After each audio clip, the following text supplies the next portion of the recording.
been back to the Akademiya in a while. It hasn't changed much, has it? Well, since we've got some time, want to go to the house of Dehya? Paimon wants to do some reading!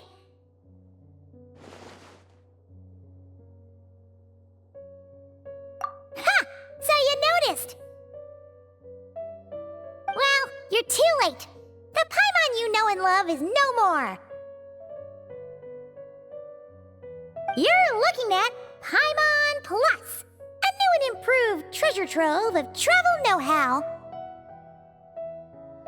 Paimon Plus would like to find some new books to peruse. A gracious traveler like yourself wouldn't leave her companionless on her quest, right?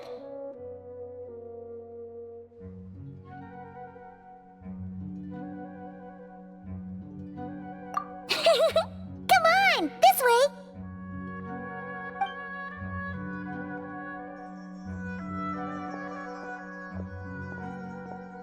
Oh hey!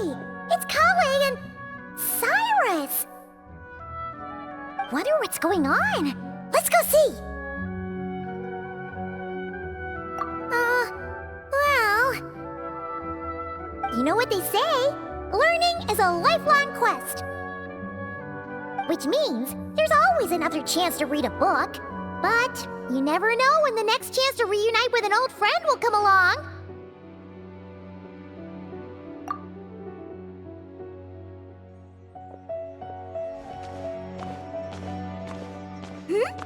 Traveler?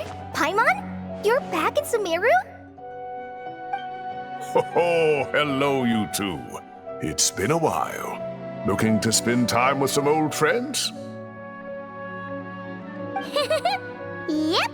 We saw some familiar faces, so we came to say hi.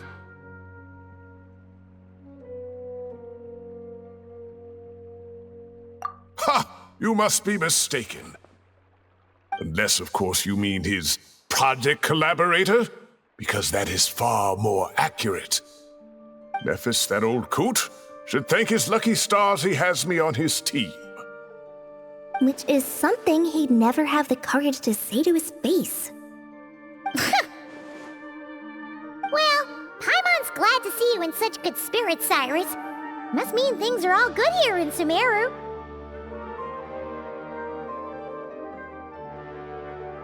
Ah, well, it's quite all right. I'm not the type to take offense at that kind of thing.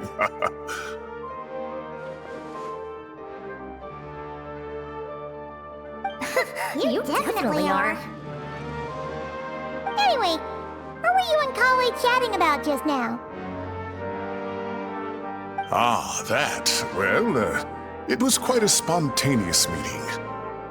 I was leaving the sage's office when I spotted Collei in conversation with a Mahamata, and it looked serious. I thought something bad might have happened, so I hurried over as soon as the conversation ended. But as it turns out, our Collei is moving up in the world. The Akademiya even hired her as a consultant. Wow! That's incredible! Oh, it's nothing, really. Look at that, so humble. Takes after me, she does. Not at all. Not at all. No, wait. I didn't mean that to sound like I don't think you're humble, Mr. Cyrus, because of course you are. I just,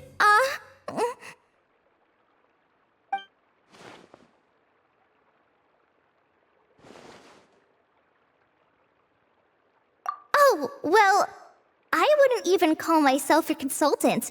I'm just helping out. Now that the new semester has started, a lot of students and scholars are doing fieldwork for their research. But it can be dangerous for those who don't have a lot of experience in the wild. So, the Akademiya is planning to establish an agency that provides guidance on outdoor survival and rescue for people who need it. Oh, Paimon gets it! So, you're here to explain rainforest survival as a representative of the forest rangers. Yeah, pretty much. Of course, when it comes to tips on deciphering mechanisms or defeating monsters, that's for people who are far more senior than me to handle. And speaking of which, Since we're short on manpower, the person in charge at the Akademiya said we're still accepting newcomers. If you're interested, you're welcome to join and share your insights. Ah, seizing the moment. Well done, Collei. Recruiting someone as capable as the Traveler is a great idea. Oh, and just between the four of us, the Akademiya has set aside a generous amount of funding for this project.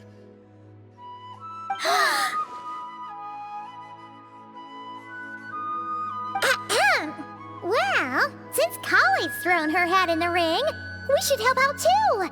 What do you say, Traveler? Great! We're all supposed to meet up in Aru village later, so I guess we'll regroup there. I was kinda worried, since Master Tighnari isn't around to help this time, but now I feel much better! Yeah, even if you don't trust the Akademiya's eye for talent, you can trust ours for sure. And mine, of course. I have as good an eye for people as I do for tomatoes. Well, there you have it. Thanks, everyone. Oh, speaking of Tighnari, how are things with him and the others? Good, thanks. All the forest rangers are doing great. Oh, but Master Tighnari did mention that Cyno and Sethos were heading to Gandharvaville. I'm not sure if it's for work or something else. Huh, knowing them, could just be to play some cards. I'm not sure. Apparently Sethos is bringing someone else with him too. But with my Akademiya commitment, I didn't have time to ask for more details. Huh, well now Paimon's curious. Should we go check things out, Traveler?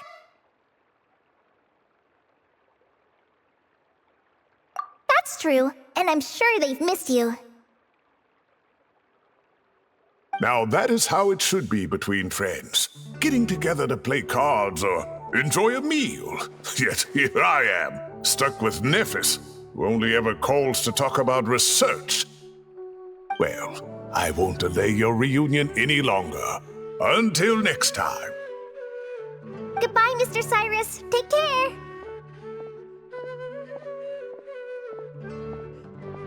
Alright, I should probably get going too.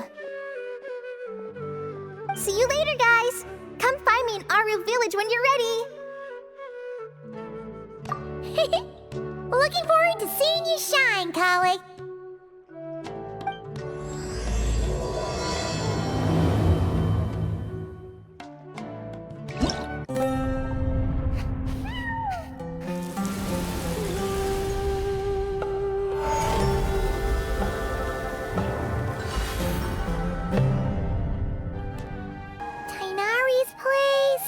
Tighnari's place. Ah! Here it is!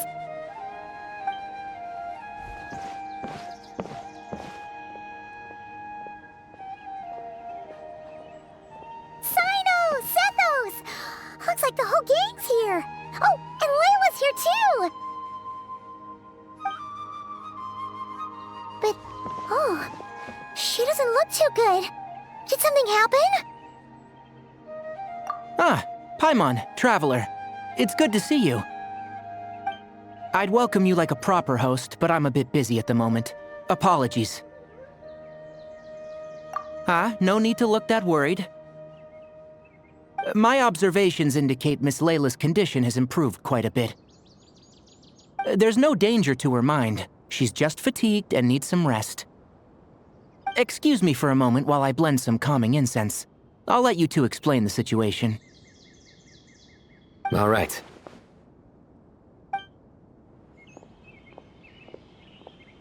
What happened was, Sethos and a few members of the Temple of Silence rescued Layla, who was out in the desert trapped in a state of delirium. She had to be rescued? Oh, that sounds bad. That's all you're gonna say about it, Cyno? I mean, we don't want people jumping to conclusions. That's all I can say about it. The person involved is unable to explain what happened to her, so we're limited in what we know. Sorry. My head. Still dizzy. The moons. Exactly how many are there?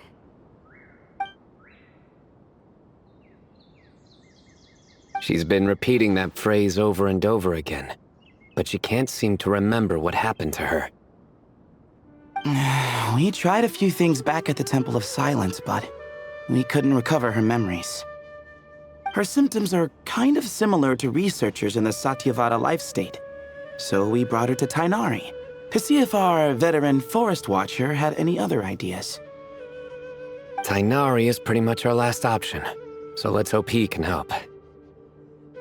The good news is, even if restoring her memory is a no-go, we can help with the headache at least.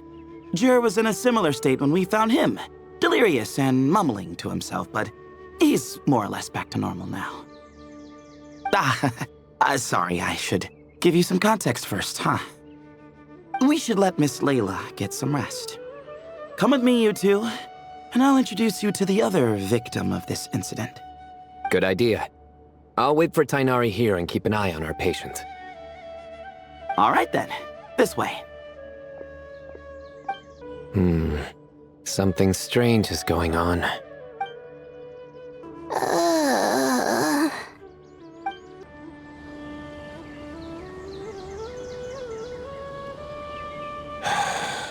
Who did the Ajalainak not offend?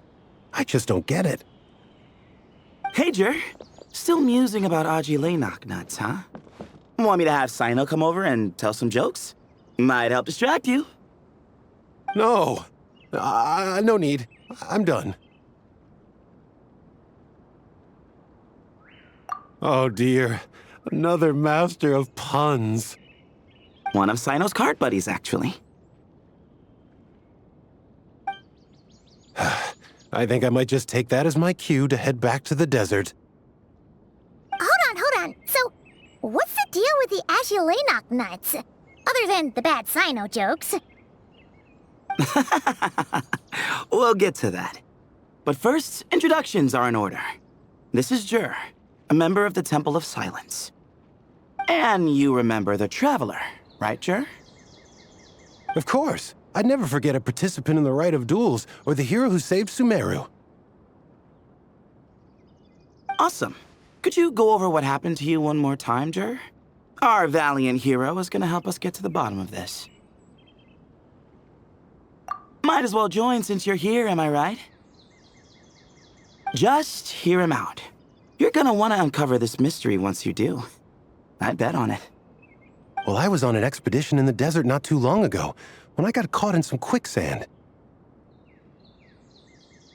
Later, it became obvious it wasn't normal quicksand because instead of sinking to my death, I fell into an undiscovered ruin. In my panic, arms and legs flailing about, I suspect I touched some things I shouldn't have. Because in that brief moment, an enormous amount of information came surging into my mind. I would hesitate to even call it knowledge, because my brain had no capacity to process the information. To use an analogy, it would be like trying to stuff thousands of Ajalainak nuts into a small water skin without it bursting. Sorry again with the Ajalainak nuts, I know. It's fine. We're getting to that part of the story anyway. True. Well, just as I was on the verge of madness, a single phrase broke through the storm of thoughts in my head. It was a man's voice saying, "Don't eat Ajalainak nuts." What? I know it's hard to believe, but that's what happened. I was saved by the phrase, "Don't eat Ajalainak nuts." I'm not sure. I'm not even certain it was a man's voice. It's hard to remember now that I've been repeating it so much myself. Anyway, the good news is I no longer feel like my head is going to explode. Of course, the bad news is that phrase has been stuck in my head for the past few days. Wow. But doesn't it have the opposite effect? Like, the more you say don't eat it, the more you want to eat it? Yes, that's exactly right. Whoever the voice belongs to, I don't know what his deal is with those nuts. Well, the world's a big place. There's bound to be people who don't like sweet stuff. I suppose. Strangely enough, I'm starting to think the voice belonged not to a man, but a cat. A cat? How? That's the question, isn't it? What would a cat be doing in an abandoned ruin like that? Just as my mind was reaching its breaking point, I could have sworn I heard the sound of a cat guiding me to exit. But when I came to, all I saw was endless desert, and Sethos shaking me in a desperate attempt to wake me up. I'll admit, it was pretty terrifying seeing you like that. Staring off into space and mumbling about Aji nuts. You sure don't sound terrified. Sorry. It's not that I don't care. It's just kind of hard for rambling about Aji nuts to sound menacing. Now, what Layla was saying, on the other hand, that is much creepier. Exactly. The unknown is what breeds fear. Aji nuts are familiar. But the moon suspended above us at night? That's about as foreign as it gets. Well, we don't know that for sure. There could be a whole other world inside an Aji nut, with a moon of its own. Huh. I guess. Aji nuts are not to be underestimated. Right, yeah, of course. Won't catch me disparaging the mighty Aji nut. No, sir. Huh. So, a similar thing happened to Layla then? Yeah, I think so. I was in a hurry to rescue Djer, so I put a marker on the incident site so we could go back and investigate. When his condition stabilized, we doubled back around to check and... Exactly. Multiple victims with the same symptoms at the same location. It wasn't hard to conclude that something is seriously wrong with that place. So, after we got Layla out of there, I had the Temple of Silence put up a warning sign at the scene and send patrols to watch the area. Speaking of, Cyno, Tighnari, and I are going to head back there and investigate once Layla is stable. So, as per usual, you're here just in time. That's for sure. But there's another reason I want Cyno and Tighnari involved in this. Because the story doesn't end there. Right, Djer?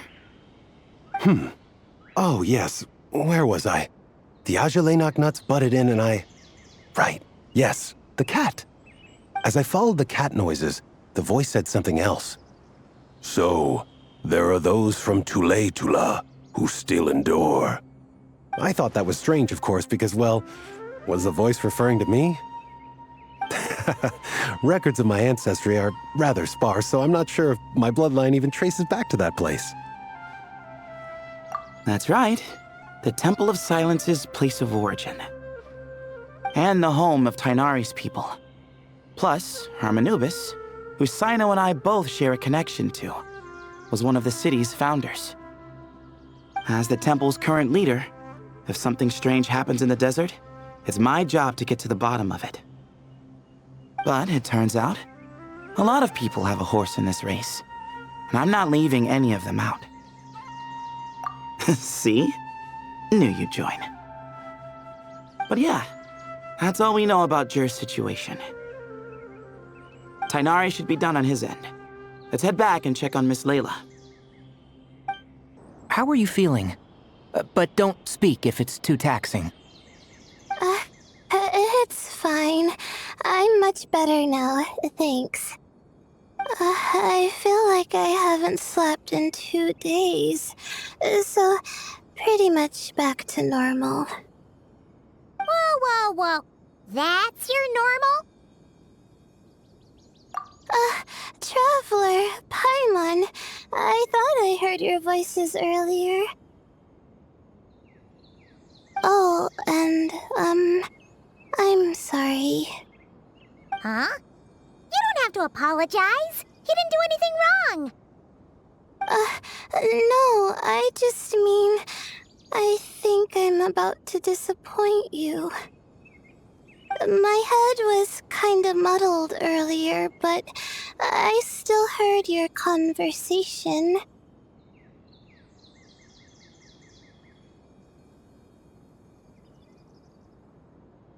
I know you're trying to figure out what happened to me, and I want to help. But, I really don't remember anything. Does your head still hurt? No, I feel fine. The incense you made helped a lot. I'm still hearing those words in my head, but other than that, I'm okay. It's just... all I remember are those words. Everything else is a total blank. One moment I was heading to the stargazing point I'd calculated, and the next, I was on my back in the sand. The same phrase playing over and over again in my mind. How many moons are there in the sky? Sethos, did your friend Djer suffer from memory loss too? Not really. His memories are blurry, but there aren't huge gaps like this. He remembers touching something. Someone talking, a voice mentioning Tuletula, and hearing a cat lead him to the exit. A cat. Did you hear it too? Huh? Now that you mention it, I think so. It was so soft. I thought I was imagining things. Which means, at the very least, what the two of you experienced while escaping the ruin is consistent. A single sentence repeating in your heads, and the faint sound of a cat. Still not a lot to go off of. Agreed. Oh, is your head hurting again, Layla?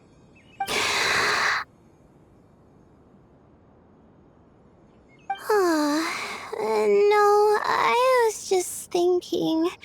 Maybe my memories are blank because I was sleepwalking at the time. Sometimes, my friends and classmates tell me about things I don't remember doing, or places I don't remember going. I don't talk about it a lot because, well... I don't even know how it happened. But I don't want my personal circumstances clouding your judgment. So I, just wanted to mention that. Ah, I see. Well, thank you for telling us. But I don't think we need to dwell on that for now. We're gonna check out the site of the incident for ourselves, so that should help us come to our own conclusions.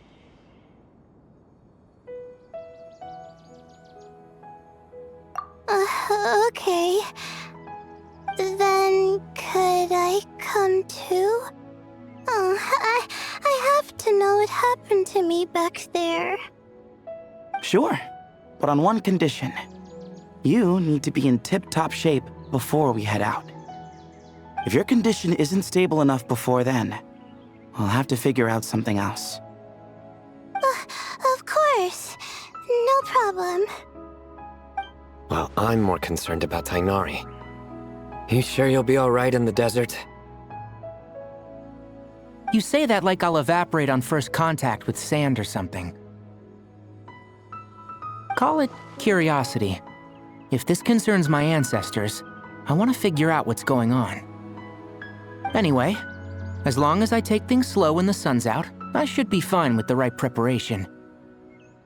Besides, it's a good idea to have a doctor on hand in case of emergencies. So long as our doctor doesn't become the emergency. Well, if that happens, I suppose I'll just have to rely on the kindness of my entourage to haul me back home. All right, well, that all sounds good to me. Let's meet in 2 days like we agreed.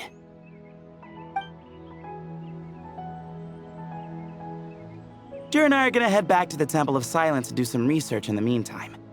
See you in a couple days. Sounds good.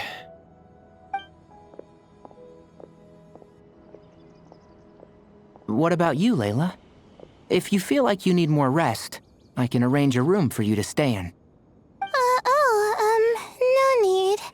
I've asked enough of you as it is.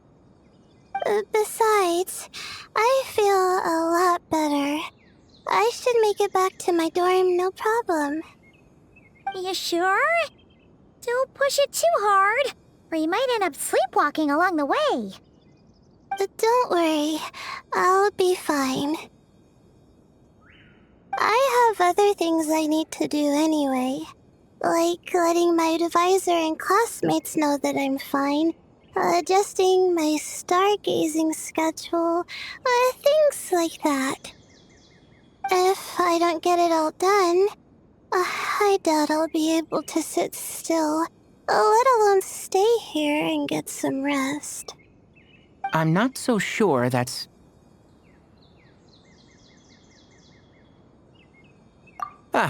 a much better idea. Thank you, Traveler. Of course, if anything starts to feel off, come back for a checkup right away. You'd better listen to him, Layla, or he'll feed you tasteless slop as a punishment. Punishment? You're the one who caught a cold. You're supposed to eat light when that happens. Besides, with your nose stuffed up like that, you couldn't taste anything to begin with. Huh, is that so?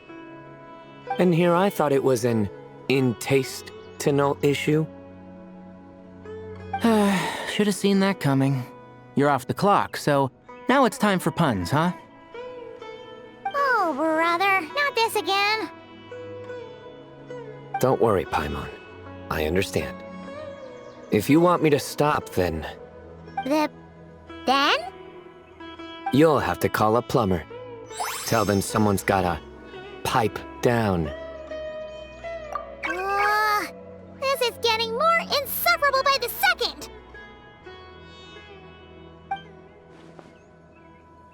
Put a sock in it already, please.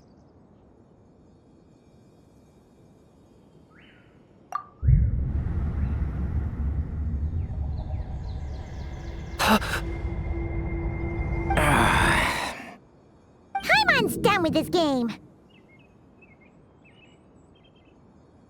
You win, okay? Let's just get out of here. Please. All right, you stay safe. I'll try to stay sane. It seems your jokes have improved with practice, Traveler. Happy about that? Absolutely. Finally, someone to share the load. You know what? Collei's helping out the Akademiya, but I haven't had the chance to check on her. Why don't you do me a favor and go do that? Hold on. I thought you were having me over for dinner. Moons. Azulenock nuts. Moons. Azulenock nuts. Are the moons going nuts? Oh no! Looks like Paimon's caught the brain bug too! She can't stop thinking about those two things! Oh, Paimon's gotta clear her head. But how? Aha! Got it! The cafe over there!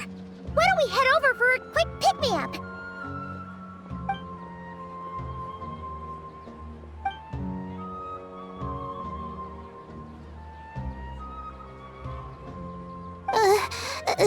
Sorry.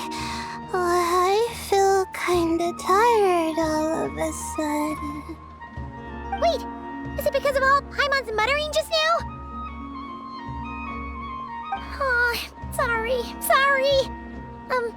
The coffee will be Paimon's treat, okay? Hey! You make make it sound like Paimon's stingy or something. Huh. Well, she'll just have to show you her true colors. Yeah, starting now. You sit tight and take care of Layla, Traveler. Paimon's gonna get us some snacks and coffee. Be right back. Don't go anywhere in the meantime.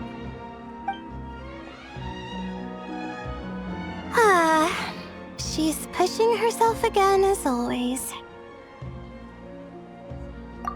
Saw right through me, huh?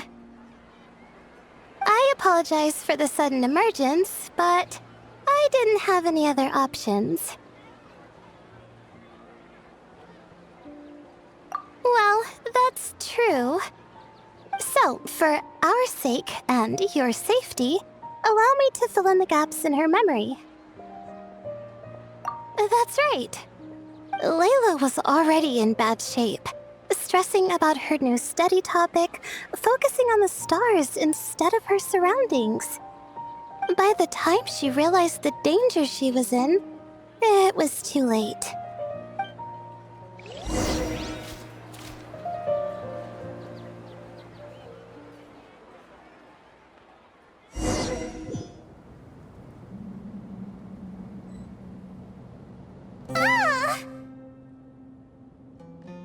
Quicksand near the ideal viewing spot? Wasn't expecting that. Looks like Layla's been under a lot of pressure lately. She hasn't been paying attention to her surroundings. But why would quicksand lead to a place like this? Well, all in all, looks like a common desert ruin. Guess there's nothing to do but try to find a way out. Oh, Layla, what have you gotten yourself into this time?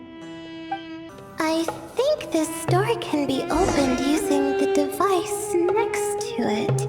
Just like I thought. Ugh, what was that? My head. It hurts. Is Layla waking up? No, that's not it. What's going on? It's too much. I don't understand. The ground is... Where am I? It's spinning.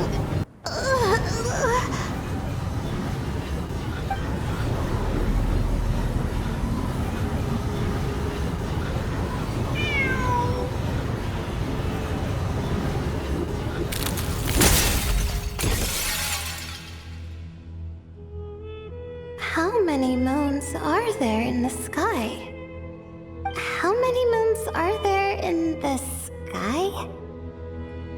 Okay, information isn't rushing into my brain anymore. That's good. How many moons are there in the sky? My head hurts, but there are no more dark spots in my vision, and I can see in front of me. Still... How many moons are there in the sky? What's going on?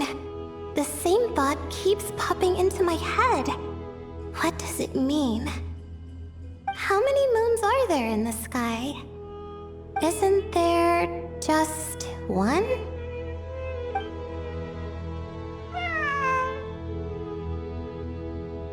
A cat?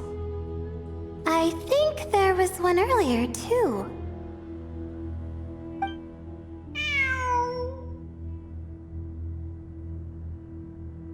I'm not hearing things. It really is a cat. But what is it doing here?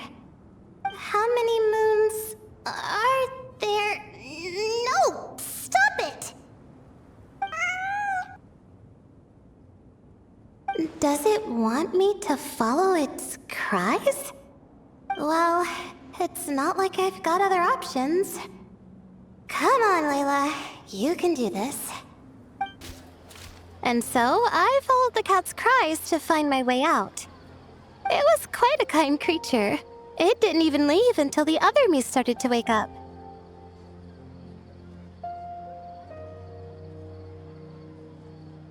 Thinking back, it all started when I touched that device. I've heard fellow students talk about it before, how the desert is full of objects that do strange things. Sometimes it's just a minor inconvenience, but other times devices like that can cause massive trouble. Of course. I forgot how much adventuring experience you have. Still, carrying an umbrella doesn't mean you can't get soaked, so just be careful and stay away from unknown devices. No need to thank me. You and Layla are about to head into dangerous territory together. You need to be safe so she can be safe. Well, I think that about sums it up. And just in time. Your coffee's here. Traveler! A little help over here?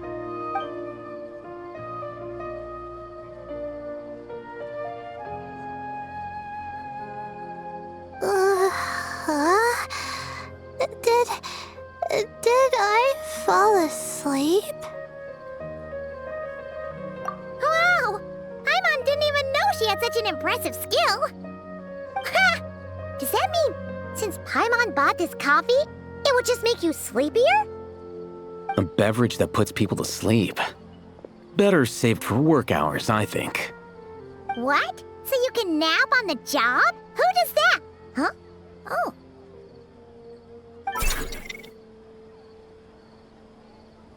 Beep boop. Oops. Alhaitham! Kaveh! Nice to see you! Oh, and you too, Marak!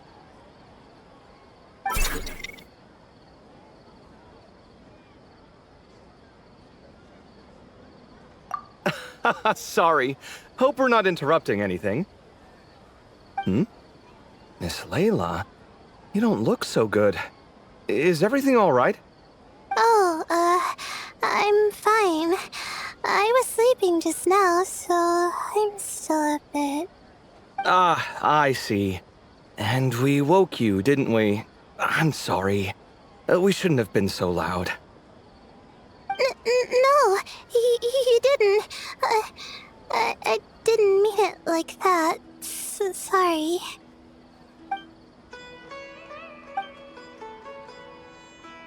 Wait, where are you going? You just got here! I'm going to do what I came here to do. Which is? Buy coffee beans.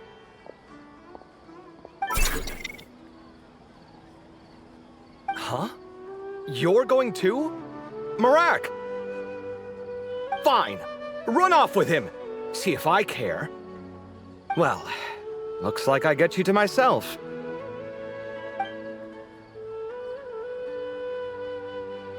It's been a while, hasn't it? How have you been? So, a busy life of adventuring for you, and a busy life of academics for Miss Layla, is that right? Oh, is something wrong? The desert's not always the friendliest place, that's for sure. And from the look on your faces, I'm guessing this problem's not resolved? Don't force yourself to talk about it, of course. But I've worked on several projects in the desert before, so if there's anything I can do to help, just say the word. No, I don't have anything to hide.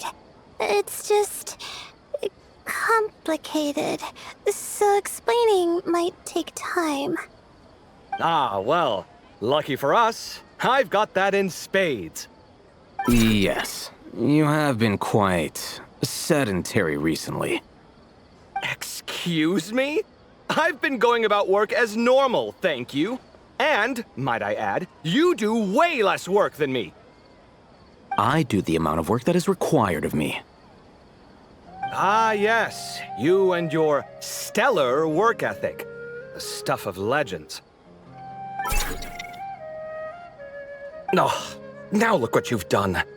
I've lost my train of thought. Where were we? The problem in the desert. Wait, you were listening earlier? Oh, we're giving the silent treatment now? Mature, very mature. Continue, Miss Layla. I'm curious as to how this incident unfolded. What did I tell you? This one doesn't have enough to do. Alright. Well...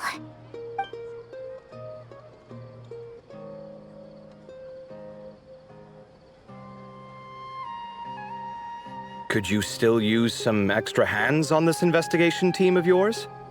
Huh? You want to join, Mr. Kaveh? That's right. I think my experience studying desert mausoleums could be of some use here. Alhaitham's expertise in ancient languages could be helpful too.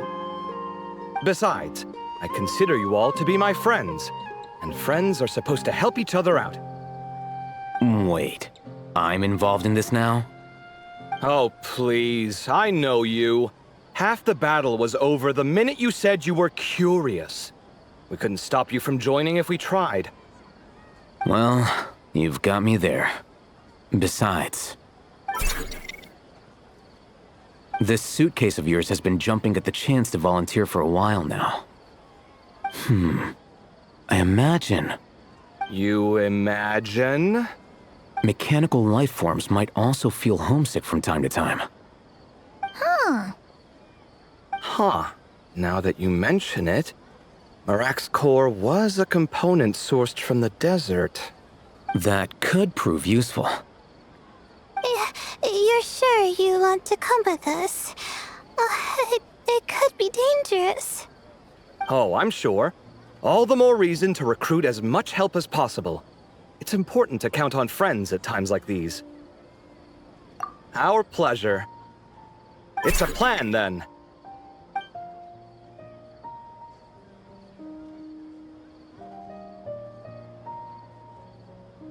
All right, we'll head back to our place to get ready. This one hasn't been on a trip in a while. Chances are, he doesn't even remember how to pack a suitcase. I'm not worried. It'll get done. Somehow. Would it kill you to help every once in a while? I do help. It's called moral support. Oh, of course. And I am ever so grateful. Goodbye, you three. We'll see you soon!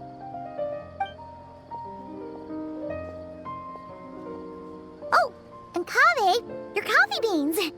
You were too busy glaring at Alhaitham, you almost forgot them!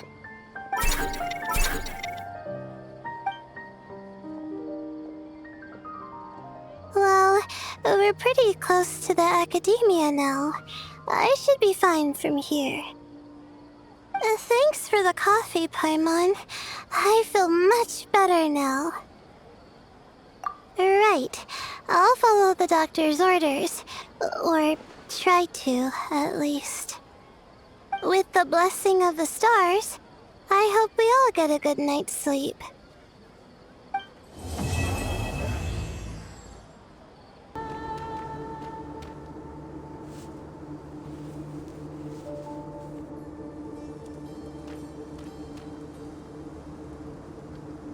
Looking at the map, we should be getting close.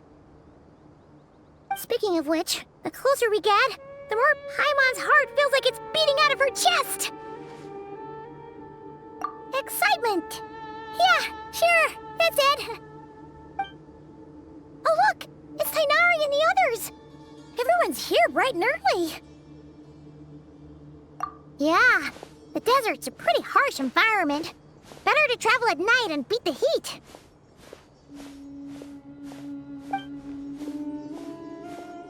Hey everyone, we're here! Ah, right on time. You don't need to worry about me. It's not too hot yet, and I'm properly hydrated. All right, we're just waiting on the two people Miss Layla mentioned, and then we'll be set.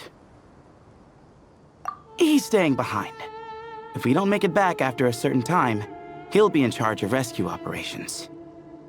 You can count on me. Nice! You thought of everything! Oh, and Cyrus said he'll be in Aru Village, so he's also available if we need help. Haha! Amazing! Having people to watch her back is making Paimon a lot less nervous. Yeah, I did. After hearing about what happened, my advisor gave me some time off to rest. So, my studies are on hold for now. Then, does your advisor know you're back in the desert to investigate? Yes, but I was only allowed to come after I mentioned that General Mahamatra would be there too. Quite the reputation you've got there, Cyno.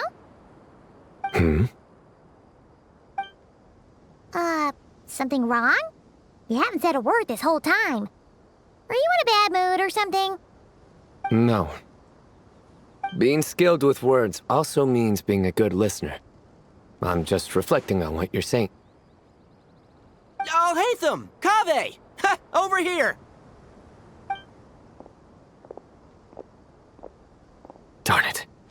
I was just setting up a brilliant... Yeah. I'm sure you'll find another chance. The important thing is, our scribe and our renowned architect are here at last. High praise. But wait, why am I renowned and not him? He's just as famous as Cyno, Dehya, or Nilou. That just means your level of fame is even greater. How could a lowly scribe hold a candle to you? Lowly scribe? Please. All those strings you pulled to get those new books from the House of Dana? What do you call that? Borrowing.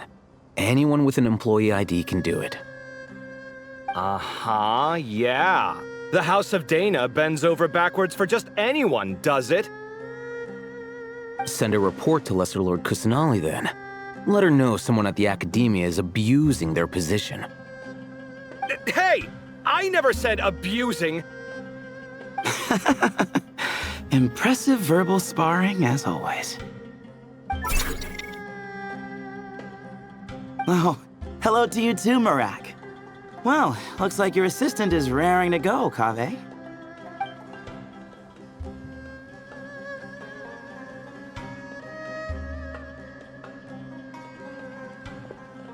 So, I say we get this show on the road. No sense delaying the inevitable.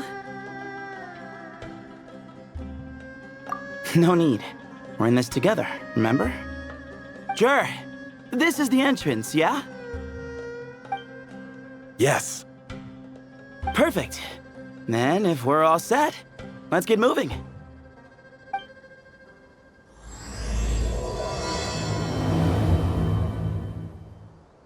I hope everything goes well in there. I've got your back from out here.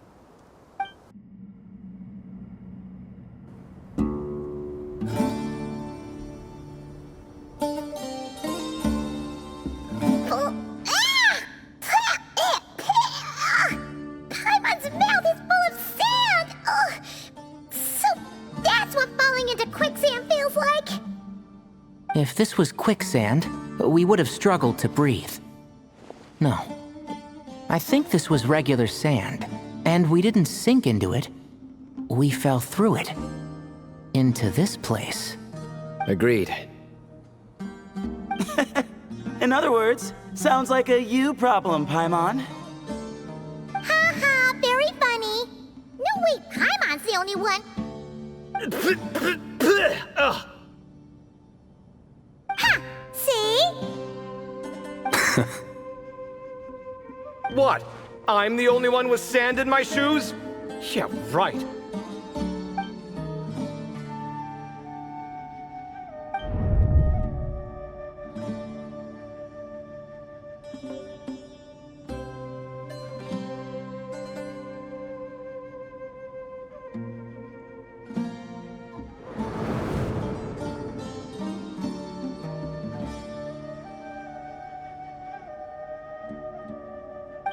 Whoa! There are monsters here? Djer didn't say anything about that. Probably means he didn't run into any. Because we're just unlucky. Not the best sign of what's to come. It'll be fine. Let's just use up all our bad luck and we'll be golden.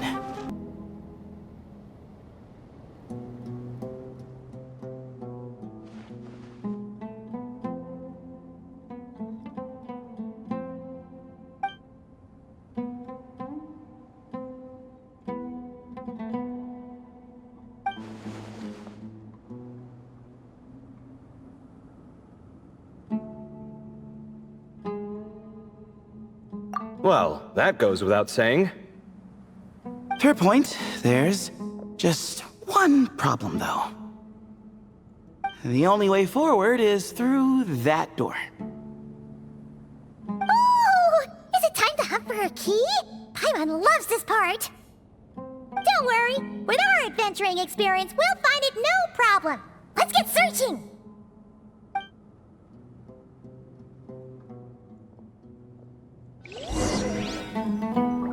Marak, wait!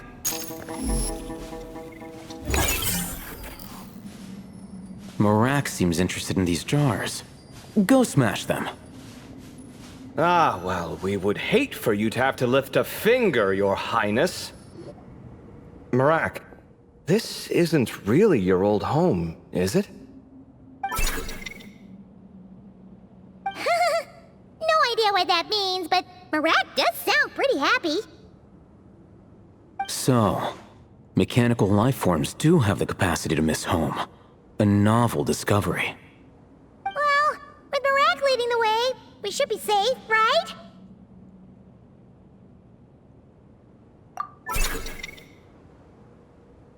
Good thing you decided to join, Kaveh. Otherwise, our investigation would have ended at that door. It was nothing that I did. You should thank Marak instead. Hold on. At this rate, Paimon's gonna lose her title as best guide to a mechanical suitcase.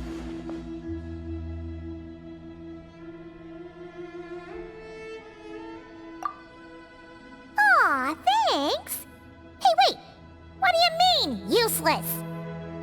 Well, no weird mental symptoms so far. I'll take that as a win. That said...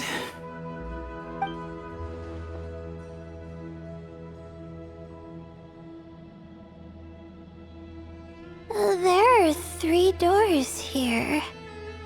So, we split up. Divide and conquer. Otherwise, this whole thing is in ruins. No pun intended on that last part. I swear. Yeah, that might be our best option. Good idea. And the minute things go south, we go back the way we came. Ooh, this is getting exciting! So, who's teaming up with who? Paimon calls dibs on the Traveler!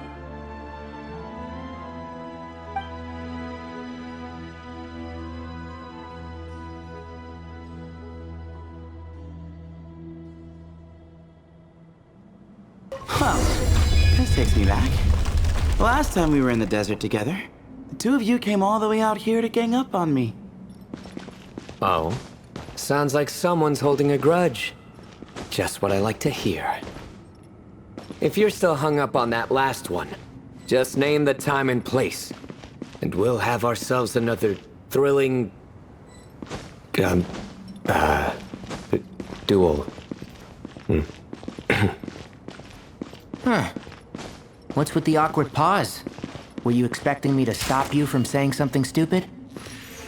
You two can have 1,000 duels for all I care, after we're done here. For now, focus on the task at hand. This chamber is huge. I can't even imagine what it's used for. Oh. What's wrong? I seem to have stepped on some kind of... stone slab. Huh. There's a pattern on this, but it's hard to make out with all the dust. Huh? Look! The shape seems to match the markings on the ground over there. Let's slot it in and see.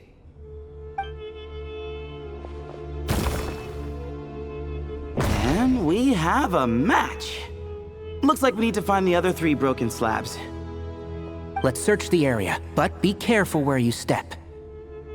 Ooh, got one! Ouch, but watch out. The edges are kind of sharp. Got the 3rd piece. We just need one more.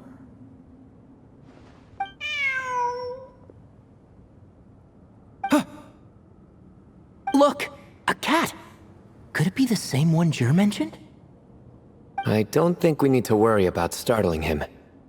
He doesn't seem afraid of people. Yeah. If anything, it seems like he wants us to follow. Oh, he led us to the last piece. Who's a good kitty? I never thought I'd hear you say something like that. You've clearly never heard how the professor talks to his tomatoes, then.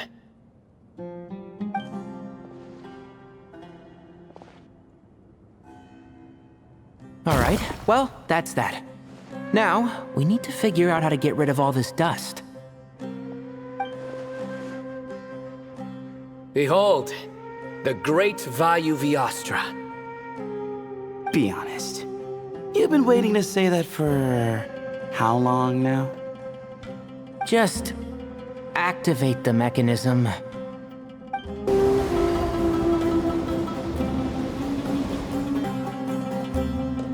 Huh. It worked. It's a picture of... 3 Hermanubises? That can't be right. The ears aren't vertical. Oh, true. And the lugs fall short.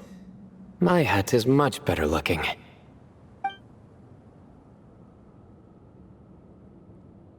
A goat, an ibis, and a crocodile.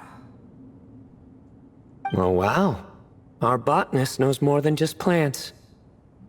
Riveting observation. I was just thinking. These 3 figures look a lot like the 7 pillars of King Deshret. That's right. These are our colleagues. Our what now? You sure about that? Just kidding. But what I meant by that is, these were Hermanubis' colleagues back then. The middle one is the Goat King Hereshef, Minister of Ministers, the god Amun's most trusted chancellor.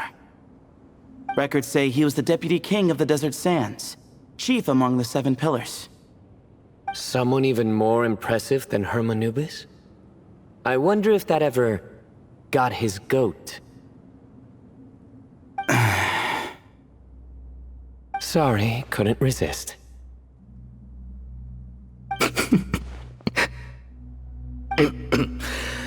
Okay, that was a good one. Wait, really? I've got so much more where that came from.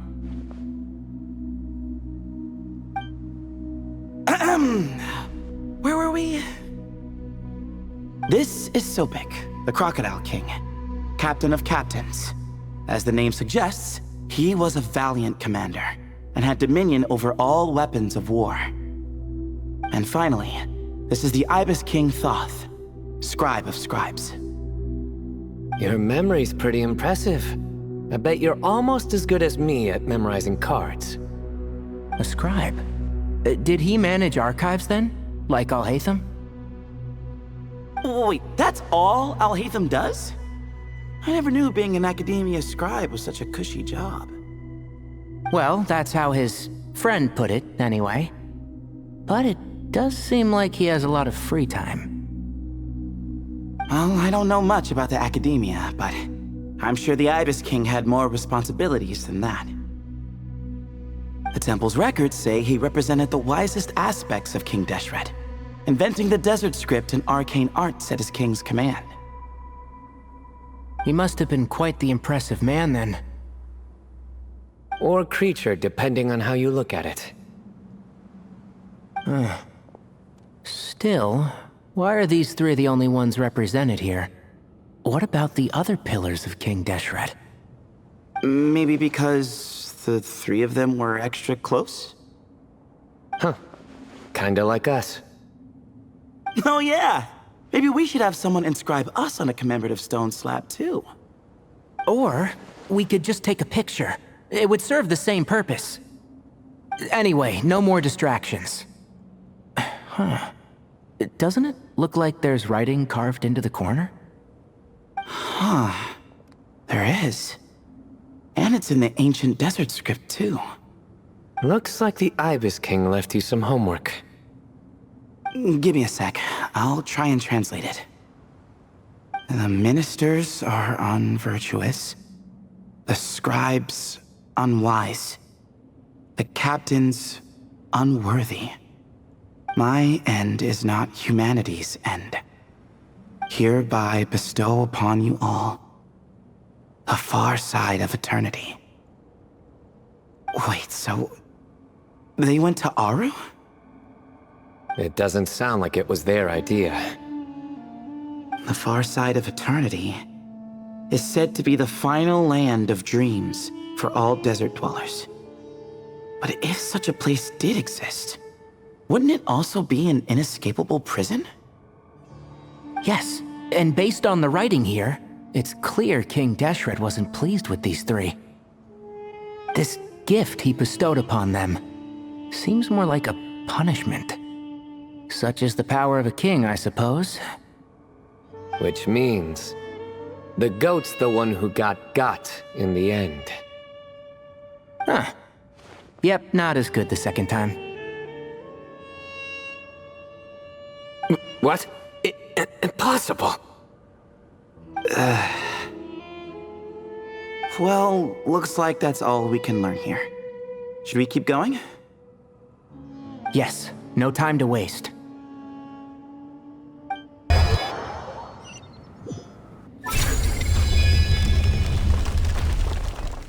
Jeez, who knew a suitcase could be so fast?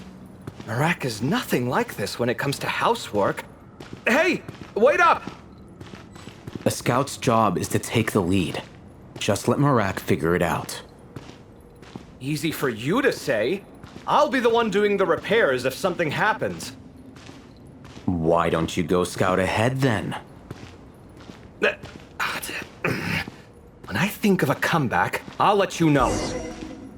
No rush. Oh, Merak stopped.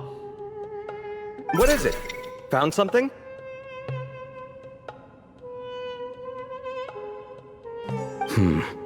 Looks like something covered in sand. Let's get it out then. Come on.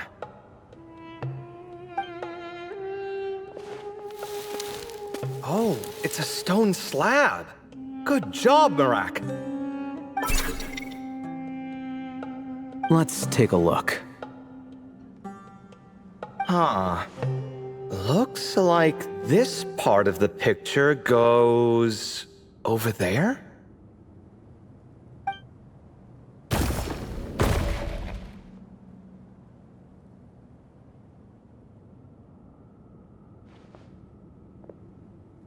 In that case, there must be other pieces. All right, and let's look around. Hey! Why are you sitting down? I thought Merak was helping. Oh, so you do know what that word means. Great. Are we supposed to just sit back while Merak does all the work? No, I doubt you could do that. Exactly. But I can.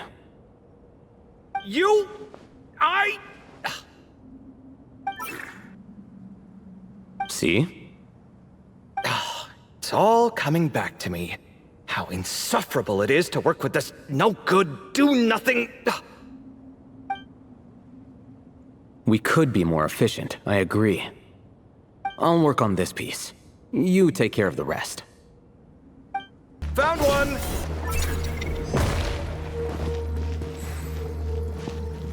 Good teamwork. Looks like we found them all. The pieces fit together like a glove. But we can't see what's on them. Turn around. Huh? Look. Oh, I've seen this before. It can create strong winds. Just what we need to clean off the slab. Come on, let's... Hey! Don't worry about me. If I sit here, I won't be in the way. Oh, you don't want to be in the way? Then sit right in front, so the device can blow you straight back to Sumeru City.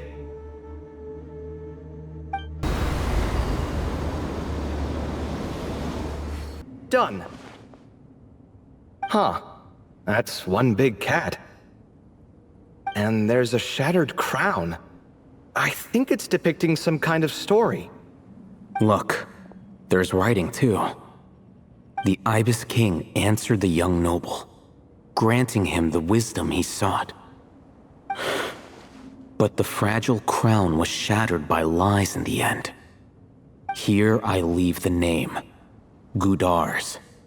Gudar's? I've seen that name in a history book before.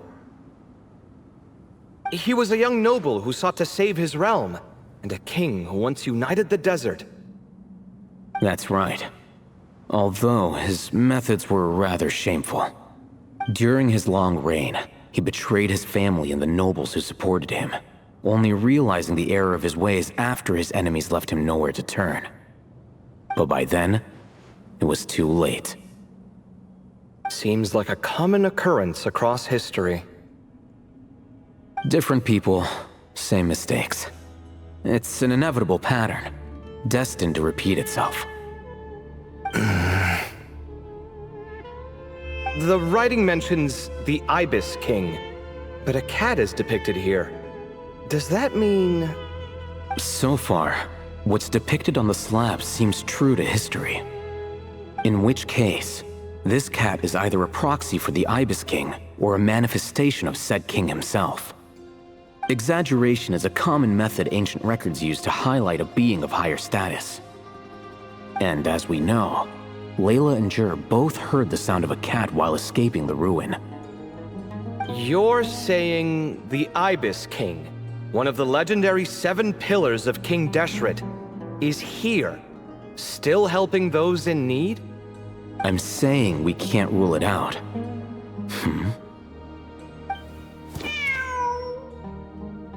Wait, there it is! The cat!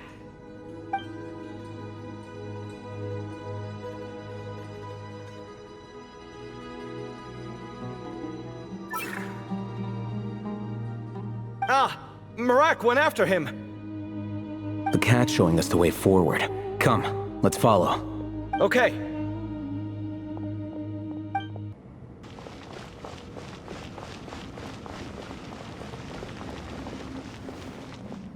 Huh. The cat's... gone. Yes, but look where he led us. Oh. Another slab. It looks similar to the last one.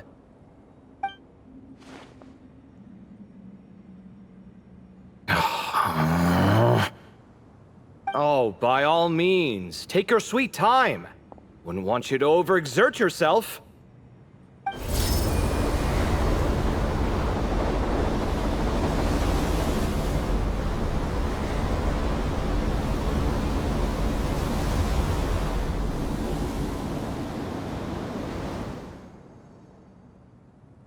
Huh. The scene depicted here... Seems to be a different tale.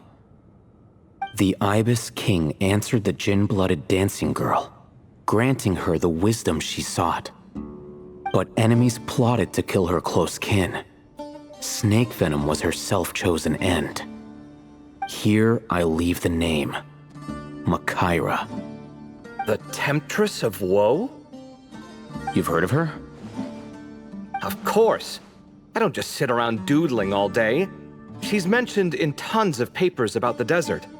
As I recall, she was given as a gift to the tyrant king of Gurabad, and later seized the opportunity to kill him. After getting her vengeance, she reigned as queen for many years, until her enemies attempted a coup, and she took her own life. That's more or less the version I've read as well. It seems this queen also had dealings with the Ibis King. Yeah, I'm starting to find this whole granting wisdom business a bit concerning. I mean, considering how Gudar's and Makaira ended up, it might not have been a good thing. But, at the same time, if the cat guiding us is linked to the Ibis King, then he doesn't seem like a villain either. People are complicated. And the same is true of the servants of the gods, no matter their wisdom or power. Let's reserve judgment for now and keep moving.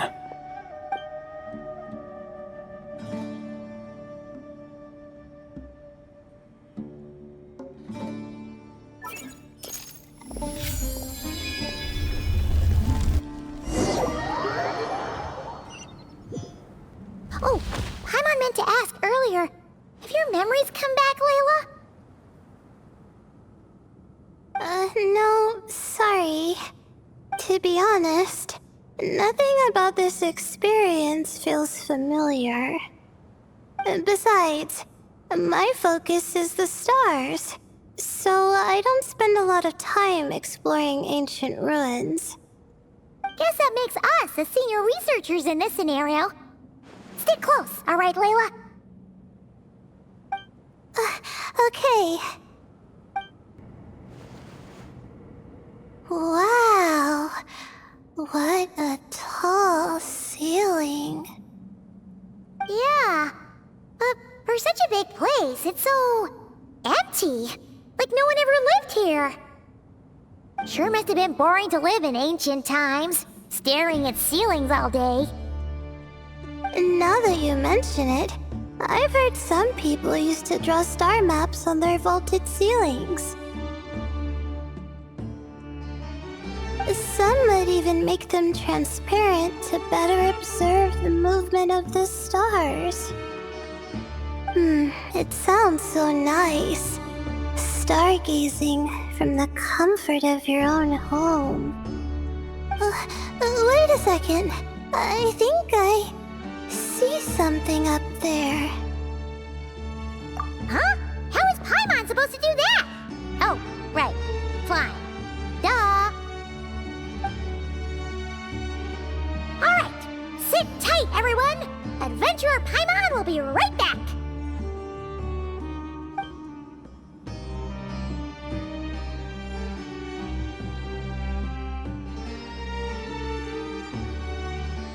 Okay. So, there's nothing super special up there. Just a couple of shelves, tables, jars, and scrolls. And a whole bunch of dust, dirt, and sand. You really want to search through all that stuff? Well, when you put it that way... Come on then, let's see what we've got. Paimon's hoping for something super valuable. Thanks. I'll stick close. I think that's everything. Most of the documents are in the ancient desert script, except these ones. These seem old as well, but the handwriting makes them stand out. Right! Let's arrange them in chronological order before we read through. Okay, now let's take a look.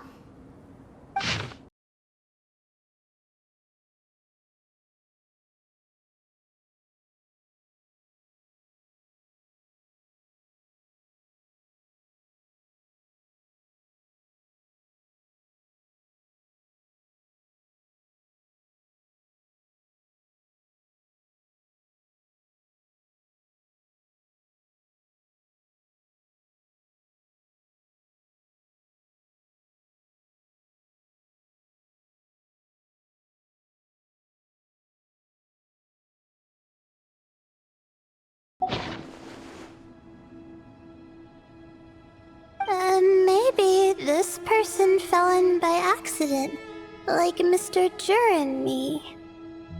Yeah, maybe. But they don't sound super worried about their situation. So, either this person's an ace adventurer, like the Traveler, or some kind of super optimist. An optimist, huh? Oh, I wish I could be that sort of person. That's right! You're detailed and passionate. Great qualities for an adventuring buddy. This optimist seems super obsessed with exploring every corner of this place. That could have gotten them in big trouble for all we know. Well, I appreciate the compliment. It's almost magical how words like that can make you feel like you can do anything. I only wish that magic could last a little longer. Until I figure out my new study topic, at least.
Oh, looks like you were spot on, Paimon. See? Told ya! That's what happens when you don't think things through. And all this talk about seniors and juniors, he was a student just like you, Layla! Whew, he sure talks a big talk for a student, though. You'd think he was some kind of old scholar instead. Huh.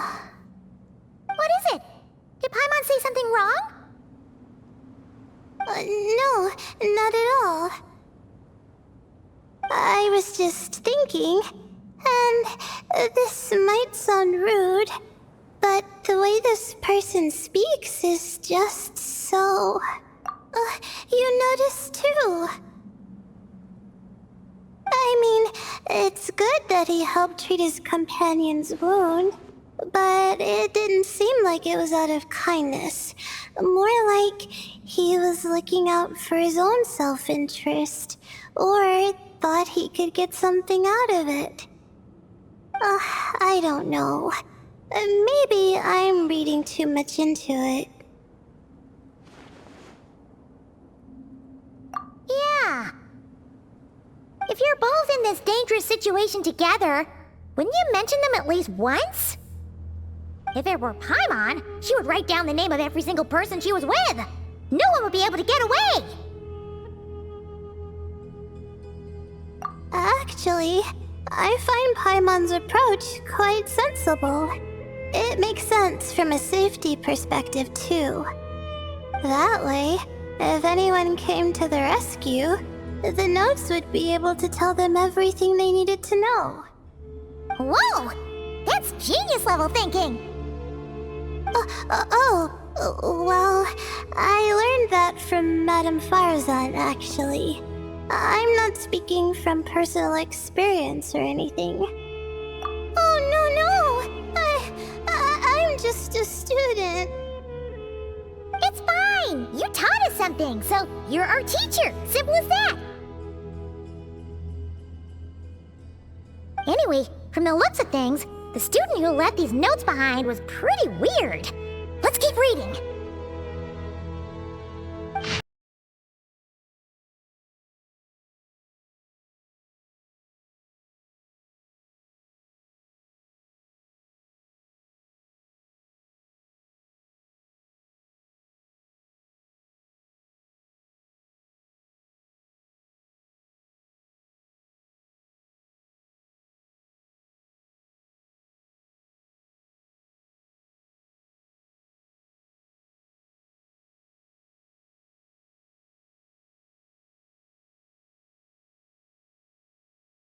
Whoa! Hang on! That's a lot of information. Paimon needs a moment to take this in. The Ibis King. So...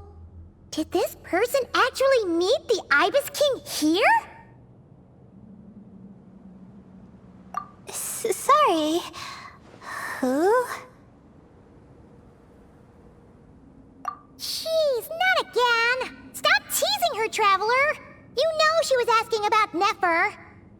Anyway, Nefer's, a friend of ours. And she's mentioned the Ibis King before, but not in much detail.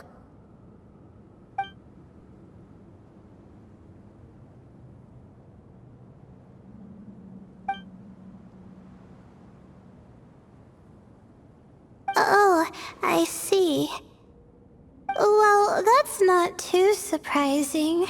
Most people in Sumeru know about King Deshret, and most in the Akademiya have at least some knowledge on the 7 pillars. Legend has it, King Deshret ruled the desert at the head of several wise retainers, guiding their people to pursue the limits of wisdom. He also left behind treasures for future generations, which continue to be relevant in nearly every research discipline. Now, this message indicates this student and his senior were rescued by the Ibis King. But to think it's possible to meet him in a place like this... We don't know when these notes were written, but didn't the 7 pillars disappear a long time ago? The notes made it sound like his powers were restricted. Also, the mention of this form? What is that supposed to mean? I'm not sure. Let's keep reading.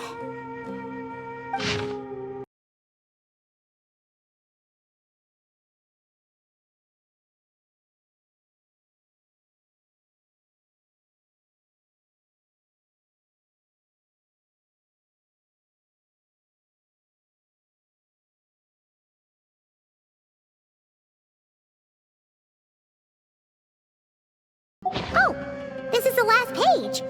There's even a signature at the end. Well, sounds like they made it out. Guess it was a happy ending after all. Wait. But it says, the Ibis King cannot be trusted. Huh. Our friend said something similar. That the Ibis King was a liar. And the notes did make it seem like something wasn't quite right with him. Maybe he wasn't one of the 7 pillars at all, but some kind of con artist.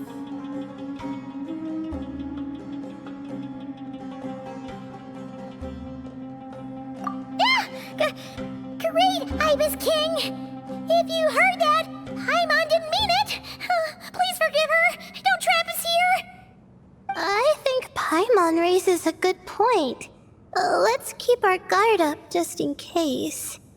Alright, I think that's all the clues around here. How about we... Oh, it's Narak! That means Kaveh and the others should be around here, right? Hello? Anyone up there? Can you hear us? Yeah, we can! You know, sound travels just fine in an empty chamber like this. You don't have to shout. Of course, if you're shouting to express your excitement at being reunited, by all means, pretend I never said anything. Yelling like this is kinda exhausting.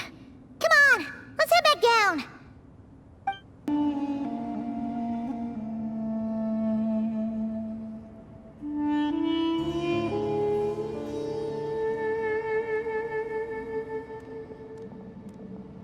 Wow, we all ended up in the same place, huh? Yeah, what a coincidence. Indeed.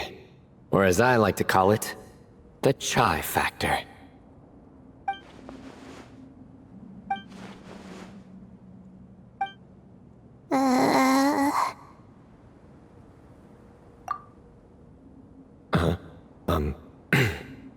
No reply?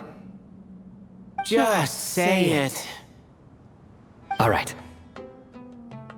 Because it's spice to sweet brew again.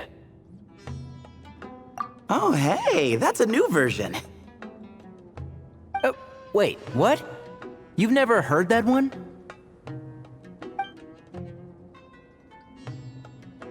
What are you looking for?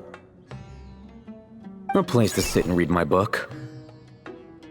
Oh, great. What else is new? Well, looks like everyone made it through unscathed.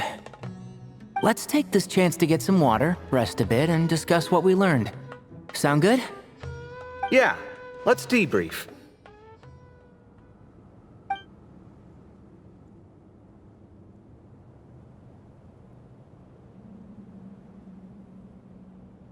Okay, so we all learned a lot, but it feels like we ended up with even more questions. Yeah, but one thing's for sure. This place is tied to the Ibis King in some way. Hey, Cyno. You're the current representative of Hermanubis. Can you call him up for a sec? Of course. Just let me sense his presence.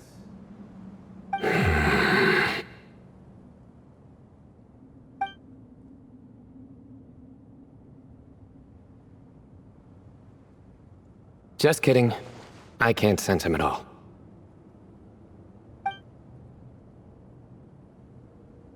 Jeez, Sethos.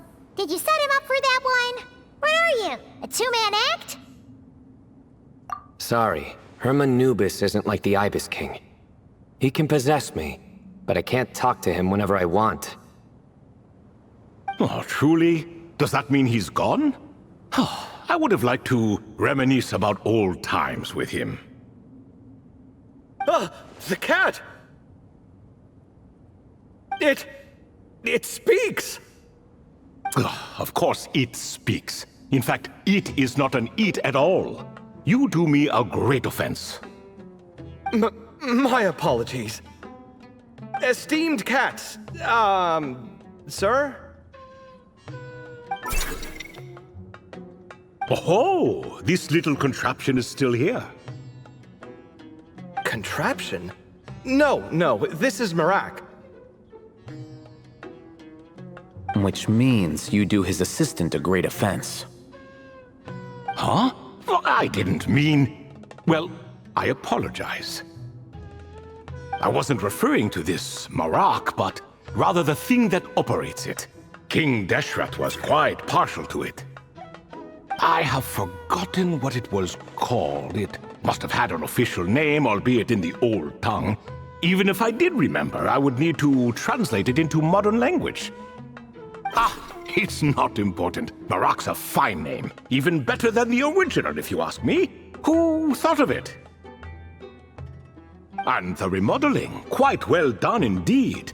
This Marak looks much happier in its current form. Oh, and the components should have model numbers written on them. You can look them up if you're curious. This cat talks a lot. Quite the one-sided conversation. Is this what the Ibis King was like? He seems quite eloquent. I wonder if he plays cards. Ha! I knew Marak was a great name. Go me! Let's see, what page was I on again? Should have brought a bookmark. That all went over Paimon's head.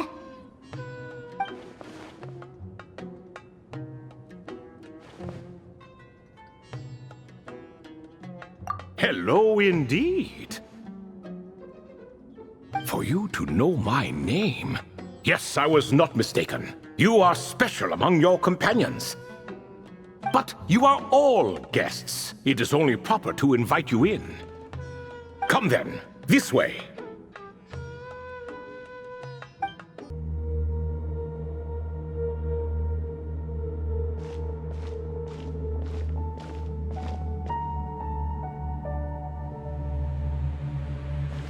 Welcome to my humble abode.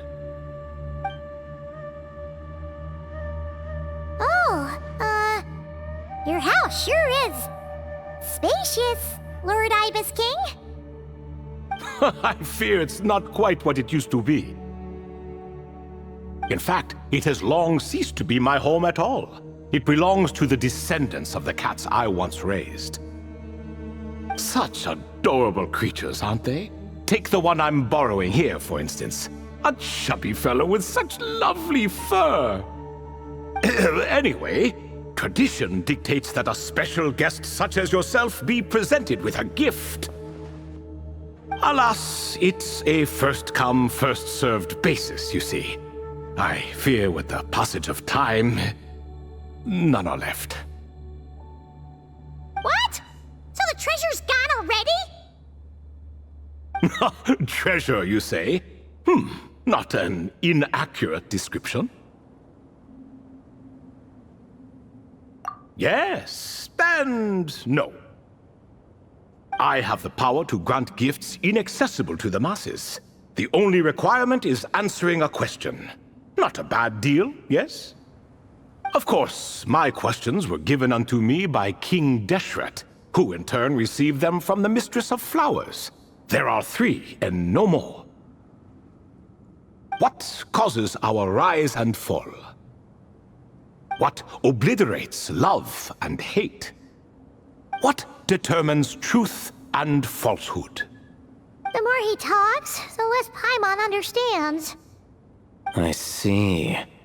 That must mean Gudars and Makaira managed to answer 2 of the 3. Another who understands. Oh, so that's the event those two slabs are depicting.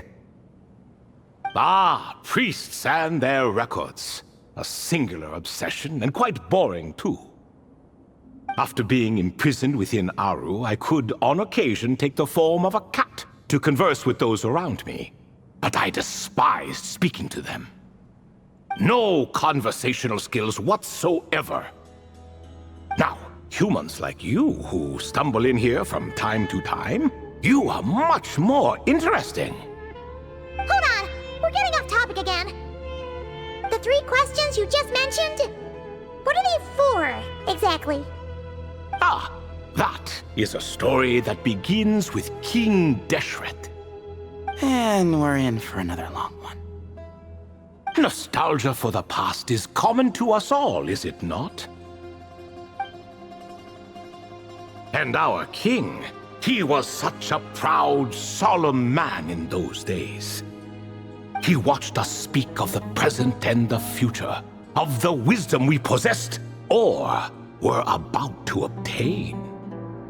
We were his proud retainers, confident in our belief that, so long as each one of us used our abilities to the fullest, progress was inevitable.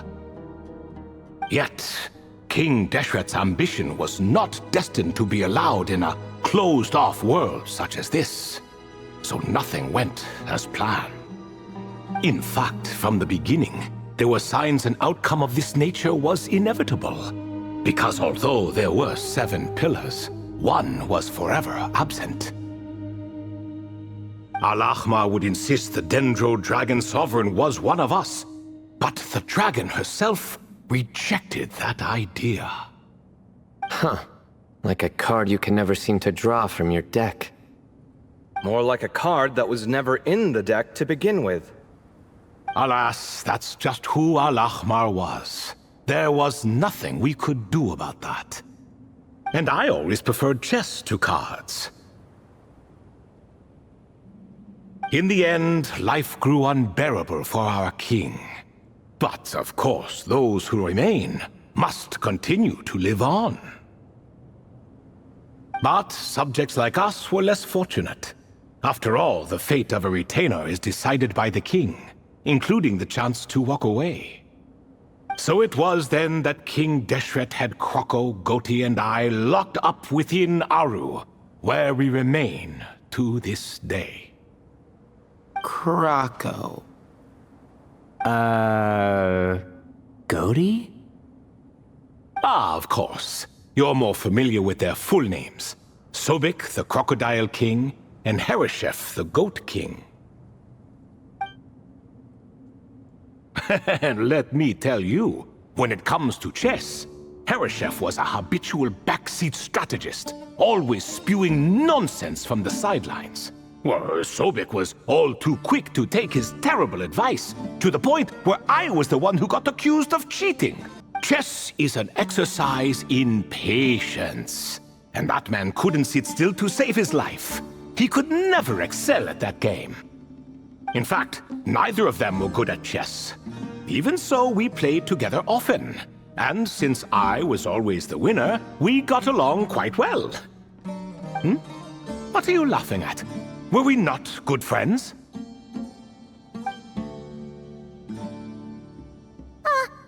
No one's laughing. Paimon would never. No, not you. It's Goti. He's laughing for no reason again. Can you not hear him? Ah, right. Of course you can't. The two of them are inside Aru, as am I, so only I can hear them. What is even going on here?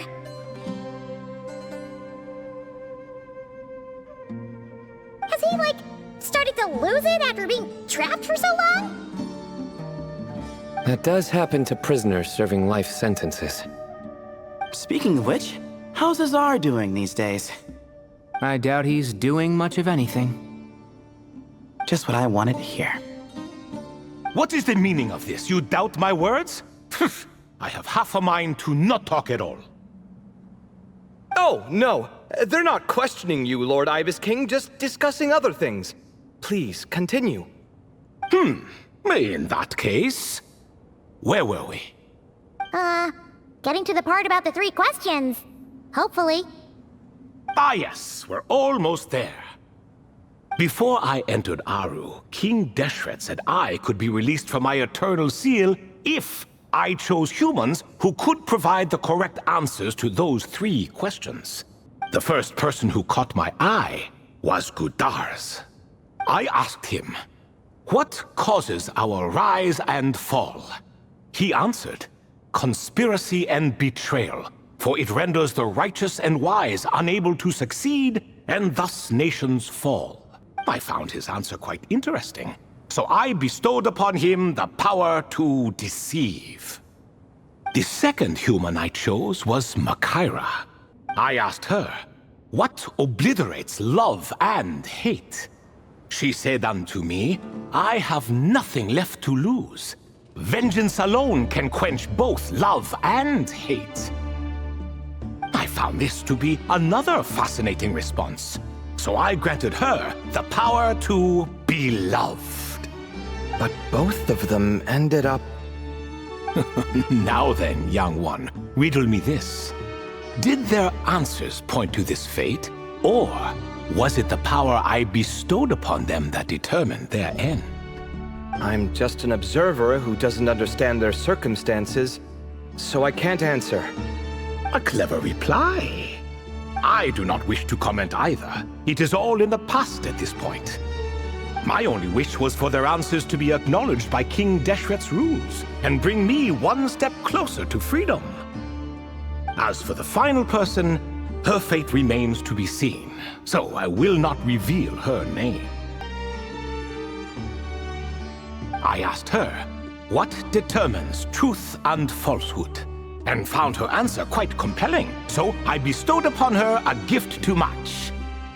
As you can see, however, I have not been freed, so it's clear the answer she gave at that time was wrong. But alas, 3 people were chosen and 3 questions were asked, so now all I can do is wait.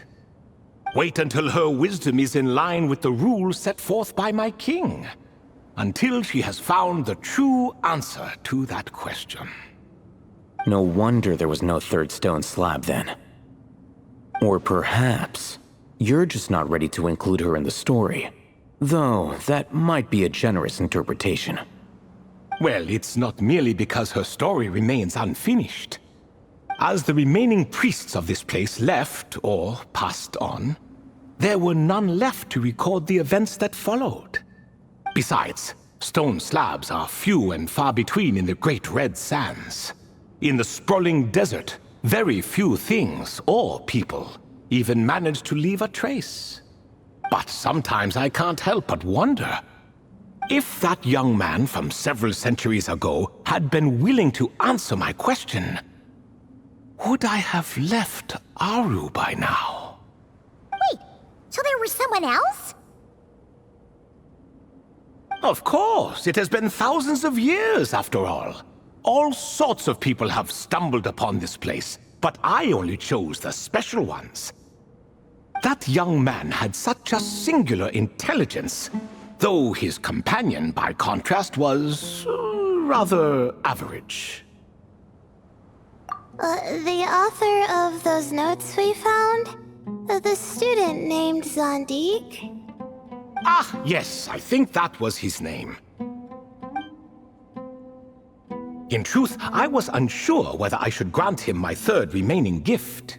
He was, of course, exceedingly clever, but he was also mistrustful and narcissistic in equal measure, and there did not seem to be a line he was unwilling to cross.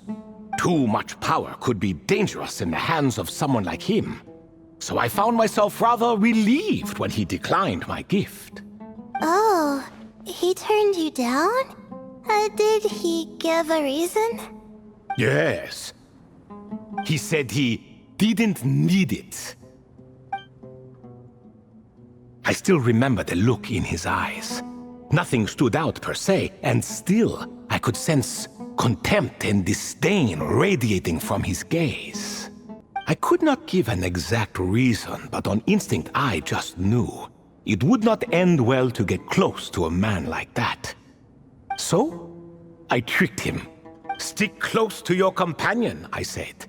Only the descendants of Tulatula can come and go as they please. Leave him behind, and there is no escape for you. So, does that mean his companion wasn't a descendant of Tulatula? Oh no, that part was true. The lie was in the other half. Anyone can enter or exit this place. There are no restrictions. I saw that his companion was exhausted and was concerned Sandik might leave him behind, or worse, that some other accident might befall him. So I made up an excuse to prevent Sandik from going a step too far.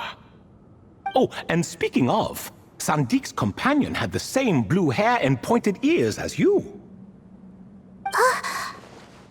Wait, does that mean Layla's also a descendant of Tulatula? Indeed. When Hermanubis founded that city, he took in many who had nowhere else to go.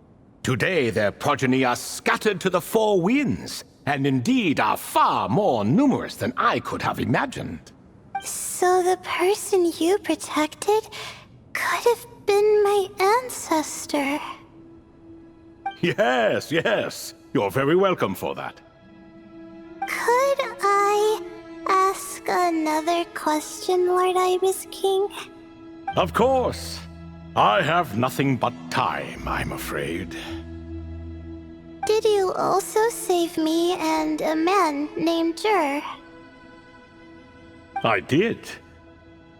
You two were quite unlucky bumping into a device King Deshret once used to measure human brain power. That contact caused more knowledge than you could handle to flood into your minds. So I replaced that knowledge with simpler, repetitive information. Of course, the side effect being the same thought repeating over and over again in your mind, but that should resolve itself in time. How many moons are there in the sky? Yes, that was the phrase I used in your head. I forgot the other one, though. I believe it had something to do with food. Both were spur-of-the-moment decisions, so no need to dwell on the meaning too much. Oh, I see. Thank you, Lord Ibis King. As I said, young one, you are most welcome. If you're inclined to return the favor, perhaps you could turn off that device so no one else can trigger it? There's only so much a cat's paw can do, so I'm afraid this is something I must leave to you. Or Marak, I suppose. Oh, splendid! Another one bites the dust. Such is the fate of things here. Day by day, little by little, the remnants of ages past fade into obscurity. For that reason, the gifts of bygone eras, be they tied to your blood or technological in nature, are not to be revered. They are tools, nothing more. Disrespectful? I simply make the most of what I have. Besides, our king has been gone all these years. What good does it do to revere him now? Oh, are you talking to the Goat King again? No, Croco this time. He's pestering me for another game of chess. Says he wants to even the score. Wishful thinking, if you ask me. If we counted one push-up for every loss, he'd owe me 300,000 by now. Of course, that's just a rough estimate. I've never kept count. It appears that's something you like. Being someone unable to be defeated. I suppose so. All right then. Time for me to extend my winning streak, and for you all to head home. In truth, deep down, I know even the answers to those 3 questions will not change my fate. But that is for me to reckon with. Go on now. Excuse me. Do you even know what time it is? I've harvested 3 crops of tomatoes while you've been gone. You're exaggerating, Professor. I'm making a point. There's a difference. Sincerest apologies for keeping you waiting, Professor Cyrus. See, that's what I call manners. Now, are any of you hurt? Nope. It went way smoother than we expected, actually. I presume the investigation is complete then. Come, tell me all about it.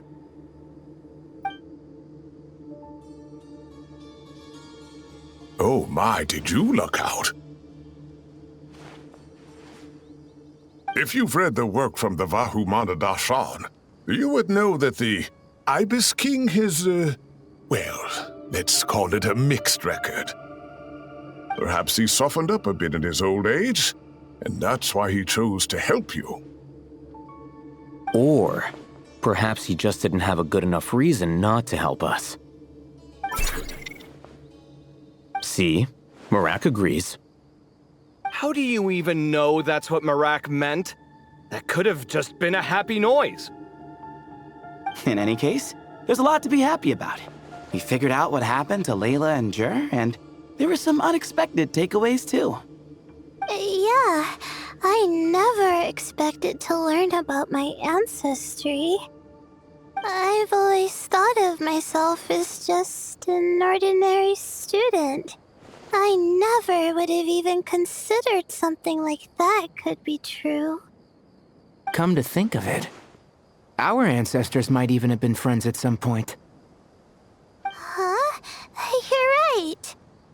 Maybe I should take a trip back home to see if I can find any records about that. Oh, I was just throwing that out there. I wouldn't want you to go to the trouble. It's fine. My advisor gave me a break, and I still have a few days left, so... Oh, wait. My study topic. I haven't made any progress at all. No. I need to focus on that instead. Right. Couldn't you help her, Professor? Huh? No, I could never. Me, you say? I'm from the Spantamad Darshan, and I don't think that Nephis or Zahahadi researched the stars. All I have to offer are my homegrown tomatoes. Although I suppose it's not impossible. I can ask a few old friends to recommend some interesting topics. You really don't have to. It sounds like a lot of work. Hardly. A few passing questions while we water the plants? It's no trouble at all. Thank you so much. Of course. Now it's getting late, and you all must be tired. Let's wrap things up here. Some say desert nights are the sun taking mercy on us after the heat of the day. So, let's leave while she still feels merciful. You made it back safe and sound. Glad to see it. Traveler, Paimon, over here! Welcome to the home base of the Fieldwise Center. As you can see, the core projects are already up and running, so we can get to work at any time. Huh. This feels like one of those places light novels talk about. You know, the adventuring hubs where rookies gather to take quests and stuff. Oh, and almost like a school festival at the same time, with everyone getting together to learn and then forming teams to hone their skills. It's so exciting! Well, this place isn't quite as decked out as a school festival, but Master Tighnari said that Akademiya plans to be generous with the resources. Anyway, before students and researchers head out on dangerous field missions, they can come here for advice and emergency training. We even have professionals on staff that can join their teams to serve as guides or safety personnel. Yeah, you can think of it like a forward operating base, equal parts theoretical training and field practice. We'll familiarize new recruits with potential challenges in the wild and take them through drills so there's no reason to panic during the real thing. Amber, You're here too?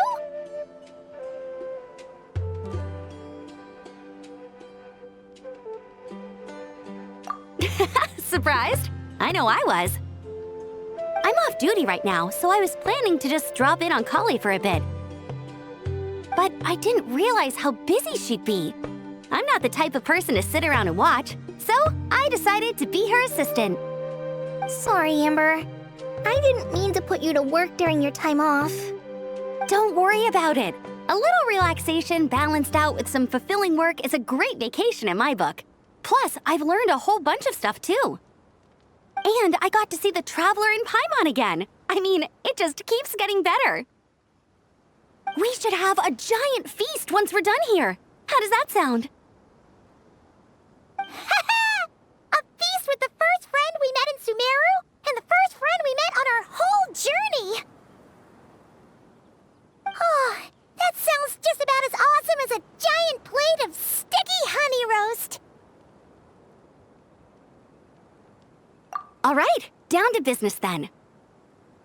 Collei and I are in charge of the Scouting Speedsters project. The focus is using devices and machines to pass through hazardous areas, survey terrain, and get details on potential threats. Plus, a mortar research indicates that during dangerous situations, having the support of an adorable companion can help set adventurers' minds at ease and prevent excess nerves. So, we took inspiration from Cullen Anba and Baron Bunny to create 2 scouting devices that are both adorable and useful. Cullen Anbot and Bar Drone Bunny. So far, feedback has been pretty positive. Once we've collected enough data, the Akademiya will continue to refine the scouting buddies and release even more designs. A bunch of Kulanambas and Baron Bunnies running around the wilderness? What is that gonna look like?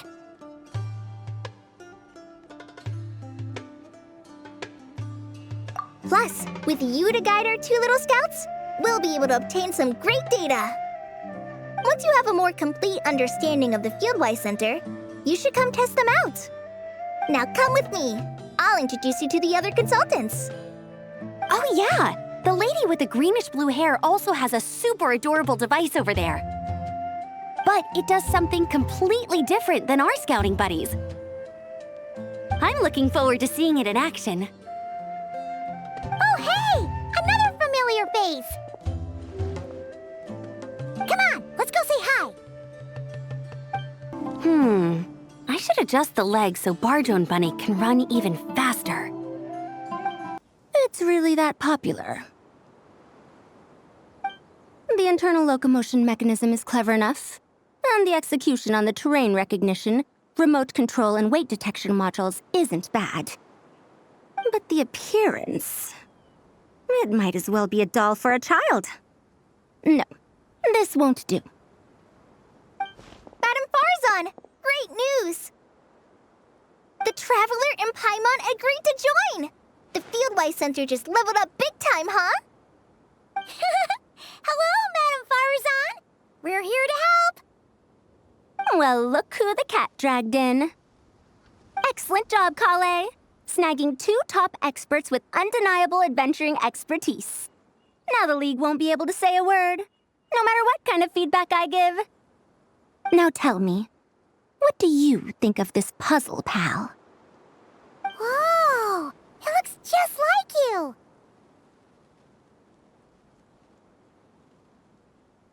It's a collaboration between my juniors in the Haravatat Darshan, the Puzzlers League, and the Synopsium on Ruin Mechanisms. Clearly, the technological aspect is quite advanced. But the appearance... it couldn't be more childish. You should have seen Anise, defending this design choice with more passion than her thesis. Young people these days. Far too obsessed with making things cute. Huh. Paimon kinda likes it. Collei and Amber were just saying how cute companions can help adventurers stay calm. With a doll that looks like you by her side, Paimon thinks she could go adventuring in a super dark ruin and not even get scared. Well, that line of thinking does have merit. And I suppose choosing this particular appearance is a sign of their respect. For me. Still, there are are adventurers who place greater emphasis on reliability and technical composition. People like that don't just want their devices to be able to survive an avalanche, but to look the part, and for their appearance to reflect the high-tech composition. The fluffiness of this puzzle pal, on the other hand, doesn't give the impression it would be a reliable or formidable device. The appearance may even be distracting.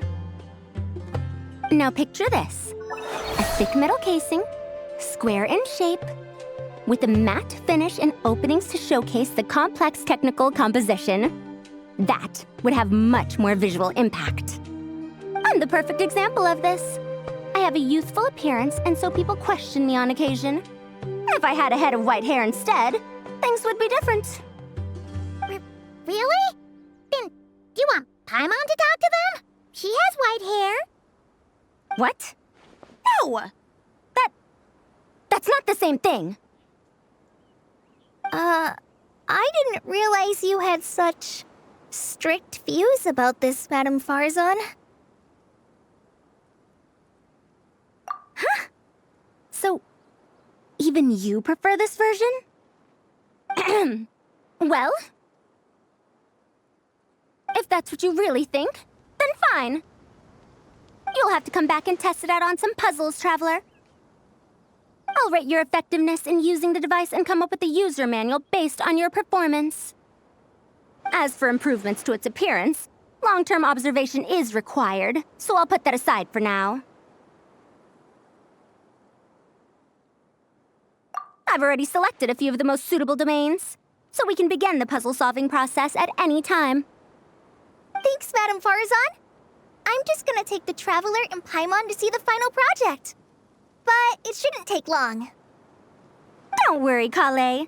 You're the one in charge here. Just make sure to pace yourself. Once things calm down, come over to see me and we'll have a nice chat. I'll even treat you to some snacks from back in my day. Snacks! Paimon's in! Paimon's in! Thank you, Madame Faruzan. I'll bring a few boxes of floral tea as well. Go on now.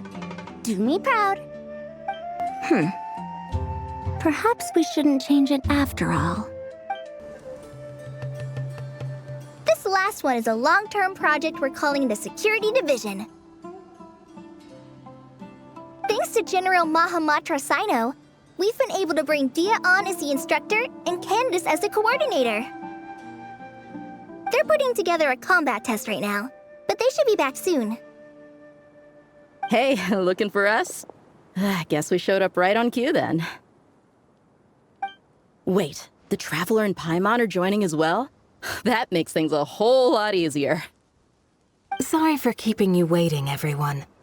But we managed to bring back some good intel. Intel? Huh. This is starting to sound intense.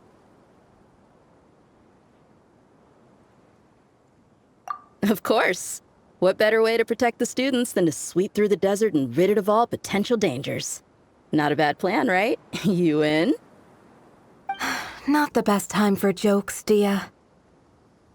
Besides, when it comes to striking down danger, the Traveler is a man on a mission. He might take you up on that offer. Defeating anything that might pose a threat? Oh, even if the Traveler worked non-stop, that could still take years. He'd have to stop traveling. Oh, Paimon doesn't even want to think about that. Time would be the least of our problems. Some dangers aren't visible to the naked eye, like the scorpions burrowed underground or the terrifying raptors sleeping in the trees. You can't get rid of them until they jump out to attack you. For situations like these, we'd have to combine Madame Faruzan's recommendations with Amber's approach to scouting, calculating our chances of encountering enemies and our expected operation times. Whoa, whoa, whoa, pencils down, everyone. That was just a joke. The Security Division's goal is a lot simpler, actually. We're just here to ensure that fieldwork teams include trained combat personnel. Some of this work has been entrusted to the Blazing Beasts and other mercenaries, but members of investigation teams who pass the combat test can also qualify. Before an investigation team is allowed to head into a dangerous area, the group must include at least 2 professionals who have passed the assessment. And Dehya and I were just out collecting intel on the best place to hold the test. We found a domain filled with monsters and bandits of all levels. Hopefully, they don't mind us borrowing their stomping ground for a bit. It'll only cost them a few smacks on the head. Oh, so we just need to supervise, right? That's right. Participant safety is our utmost priority. So we'll organize a group of capable personnel to take it in shifts. We still need to figure out our testing metrics, though. Fighting is different from an actual exam, and there's no one right answer. Mercenaries like me, we all have our own style. That's not a problem in actual combat, but when it comes to teaching, we tend to stick too much to what we're used to. So, we need someone to give us a baseline. Someone who has the experience, but also takes a more flexible approach in combat. Yeah! Based on what you just described, the Traveler seems like the perfect person for the job. Great. Working with you is always a pleasure, Traveler. Smooth as butter on a steak. Don't forget about compensation for the Traveler and Paimon, Dehya. You agreed without doing the math first. Ah, it's fine. We'll just split the funds Collei wrangled for us, 20-80. 10 for me, 10 for you, 80 for the 2 of them. Wait, we're getting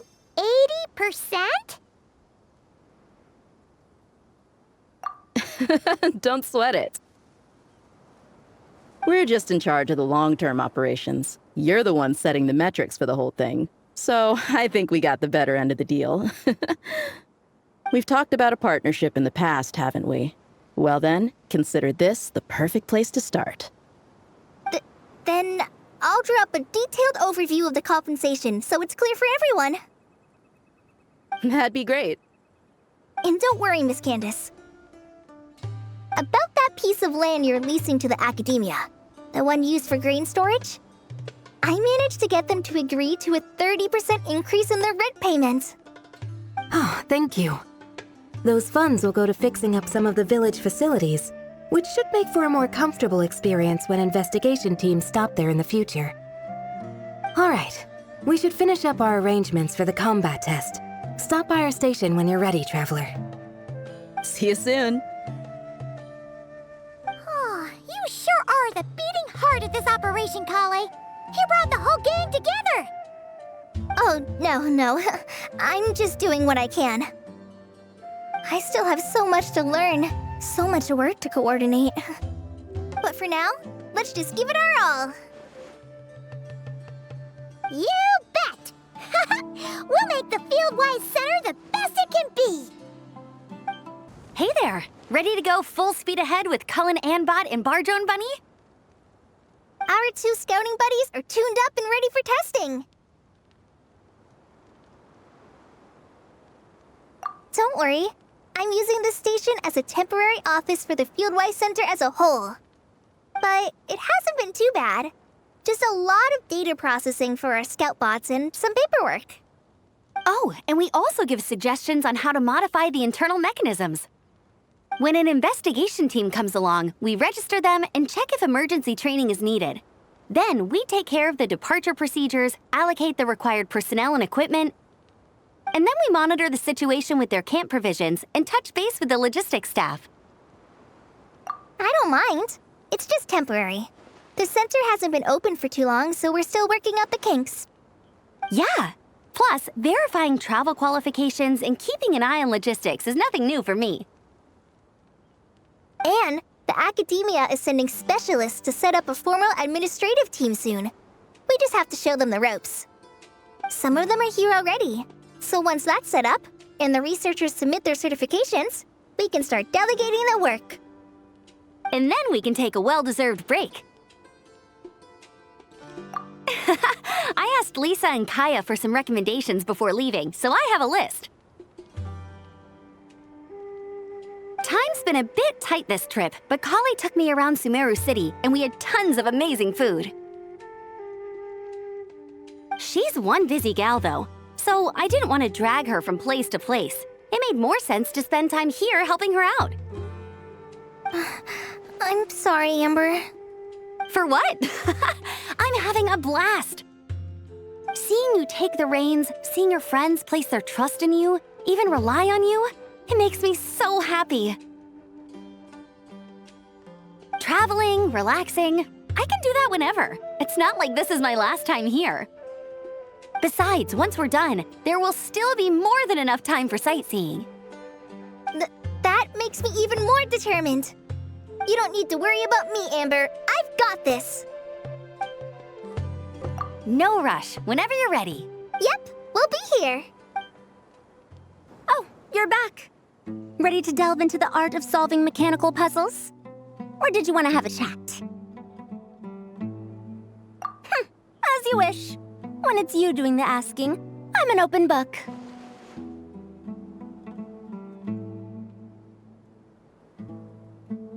Ah, a classic debate. I don't think this is a question that has a definitive answer. Not for me, at least. It depends entirely on the scenario. Simply put, if the task requires repetitive mechanical work that dilutes the value of human mental labor, then automated devices are superior. But where identification, analysis, and decision-making are critical, manual control is always safer. Human thought is complex. Even if we were to simulate a 6-year-old's mind, the demands in terms of component design, system weight, and energy cost would be immense. As I see it, conventional hardware capable of simulating adult-level cognition is impossible to integrate into a compact device. For the foreseeable future, anyway. Well, I've told you before, if you find these topics interesting, you should come to my classes. Cyrus' student, Lisa Mincy, is known as a once-in-a-generation genius. But with your smarts, I bet you could give her a run for her Mora. Refined, naturally. Not that I have anything against cuteness. A plush little thing with big eyes and a round face. I can see the appeal as much as anyone.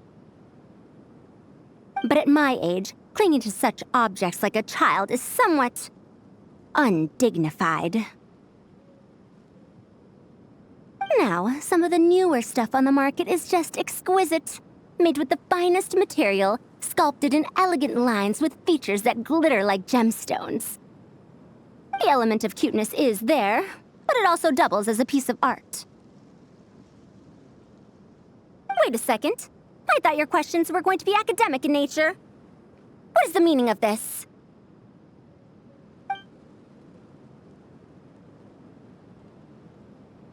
Ahem. Fine. I'll let it go this once. But that excuse won't work a second time. Of course. Don't let me keep you. Come back whenever you're ready. Hey, ready to do some quality assurance on our test questions? Sure. Feels like it's been ages since we last saw each other. If we'd known you were coming, we would have prepared a whole welcome feast. All new recipes and everything. It's a funny story, actually. The last time I was in Fontaine, I brought a few cookbooks and some spices back with me. Then, I gave them to Candace, and she went into full chef mode, coming up with all sorts of new things. Like Romaritime flour meat jerky mixed rice. At first glance, it looks no different than the usual Aru mixed rice. But then, it hits your tongue and you get that delicious meat, the hearty rice, and this super refreshing aftertaste, all without being greasy. It's a great way to refuel, and it's not too dry. Honestly, perfect for camping out in the desert. I'm not against improving traditional cuisine. Within the bounds of reason, of course. After all, every ingredient is precious out in the desert. Nothing must go to waste. Why didn't you accept that outfit from me then? Fabrics are a valuable resource too. I mean, I know I'm pretty casual and not the most fashionable, I guess. But I had someone help me pick it out. I'm sure nothing was wrong with the fit. In the end, it went to the girl in our Merc band who does the accounting. She seemed to appreciate it at least. I did appreciate it, Dehya. It was extremely thoughtful. But as the guardian of Aru Village, my goal is to blend in, not stand out. Besides, fine clothes should go to people who have an occasion to wear them. If your accountant is to represent the blazing beasts in business settings, she should have something to wear. That's why I recommended the clothes go to her. Oh, why didn't you say so earlier? I thought you just didn't like what I picked out. Well, seeing as the blazing beasts will be holing up in Aru Village for the foreseeable future, if you still want to offer something as thanks, you could bring us some bolts of cloth. I'm somewhat familiar with tailoring, and I could use them to fashion sand and dust-resistant cloaks for everyone. The fabric doesn't need to be expensive, just resistant to wear and tear. I trust your judgment on that. Don't worry, I'll think carefully about the shape and pattern when I make one for you. Then all will know that you are an esteemed guest of our village.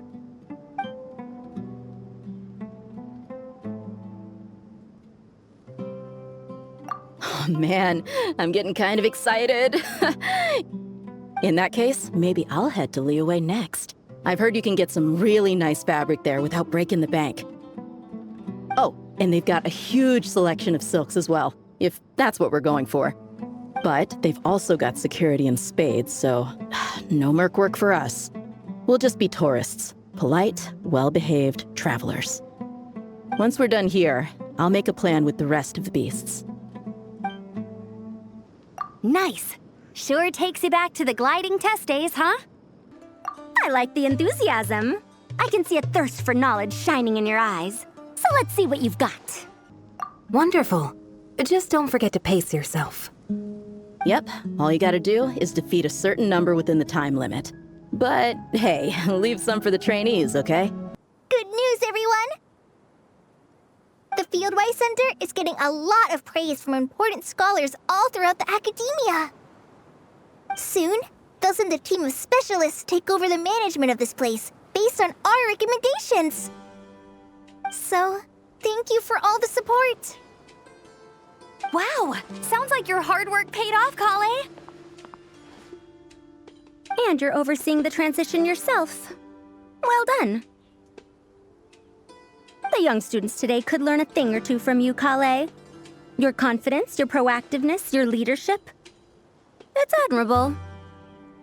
Not like some of the ones I teach. So focused on theses and research with no practical skills to speak of. To be honest, I don't feel all that confident. Being the go-between for all the different Darshans, coordinating everything, I still can't quite believe I managed it. Oh, but the Traveler and Paimon played a huge role in that too.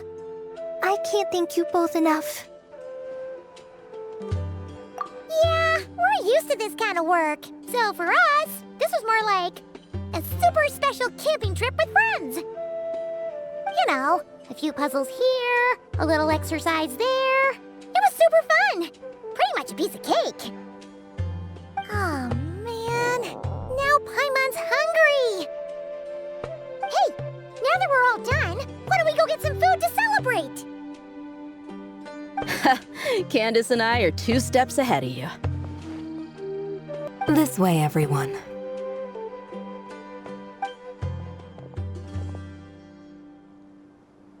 Woohoo!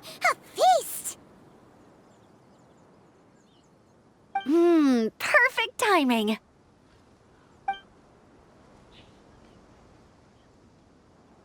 Oh, it's been a while since we've had such a delicious spread of dishes from Sumeru. Paimon feels like she could eat twice as much. No, 3 times as much as normal. Huh, is that a challenge? Careful what you wish for. We have your wallet to think about.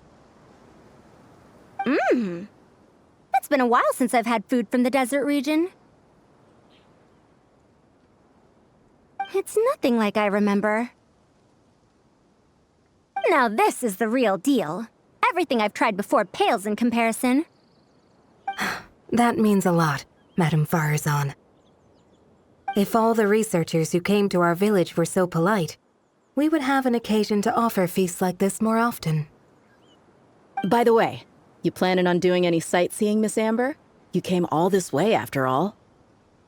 Oh, for sure. I hear that there's a forest full of gigantic trees northwest of Port Ormos, with trunks bigger than the entire width of the Good Hunter restaurant. I'd love to see it for myself. Oh, and I bet I could climb up and then glide down from the treetops. That sounds so fun! In that case, I'll give you some snacks to take with you. Like a dense cake or some dumplings. The wind's strong up there, so you don't want anything too crumbly. Oh, and you'll need a thicker water skin, so it doesn't break if it drops. Oh, dumplings sound great. So soft and chewy. Great thinking, Collei. As for the desert, I'd love to check out some of the ruins, like that giant one shaped like an hourglass. I'll just observe from a distance, though. Your ruins could be protected sites, so better to not barge in. Besides, there could be someone sleeping in there. I'm glad to hear that, Miss Amber. It's for the best. Your body won't be used to the desert environment, though, so traveling could be tough. You'll need to bring moisturizing ointment and essential oils for the skin. Honestly, though, helping set up the Fieldwise Center was the real highlight of this trip. And thanks to you, Collei, I got to make some new friends, too, so I couldn't be happier. Feel free to drop in on me in Mondstadt anytime. I'll show you the best our city has to offer. Don't mind if I do. I had some dandelion wine while I was in Fontaine, and man, that was the stuff. So sweet and fragrant, not a single bitter note in there at all. And that was the imported stuff. I bet the taste is even better when it's fresh.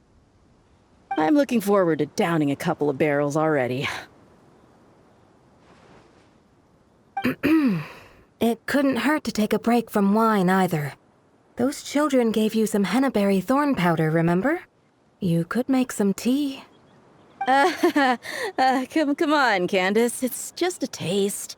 The barrels aren't even that big. We're talking like 3 to 5 cups per, tops. And don't worry, I'd make sure to bring back souvenirs for everyone. Well, I've heard the Knights of Favonius Library has quite the collection. I wonder if there are tomes that approach engineering from a different angle. Could be worth perusing. I'm not sure about the exact number, but the library's pretty huge, all right. What kind of books are you interested in, Madame Faruzan? I can write them down and have Lisa get them ready for you. Either way, just leave your Mondstadt travel plans to me. Lisa? Lisa Mincy? Cyrus's prize student who he never stops bragging about? So that's where she's hiding. Ah, this is kinda nice, isn't it? Friends of ours meeting other friends of ours, then becoming friends in their own right. Yeah! Maybe we should start introducing our friends to each other. Paimon can think of a few who might get along. Huh, not a bad idea, right? Just imagine all the fun we could have!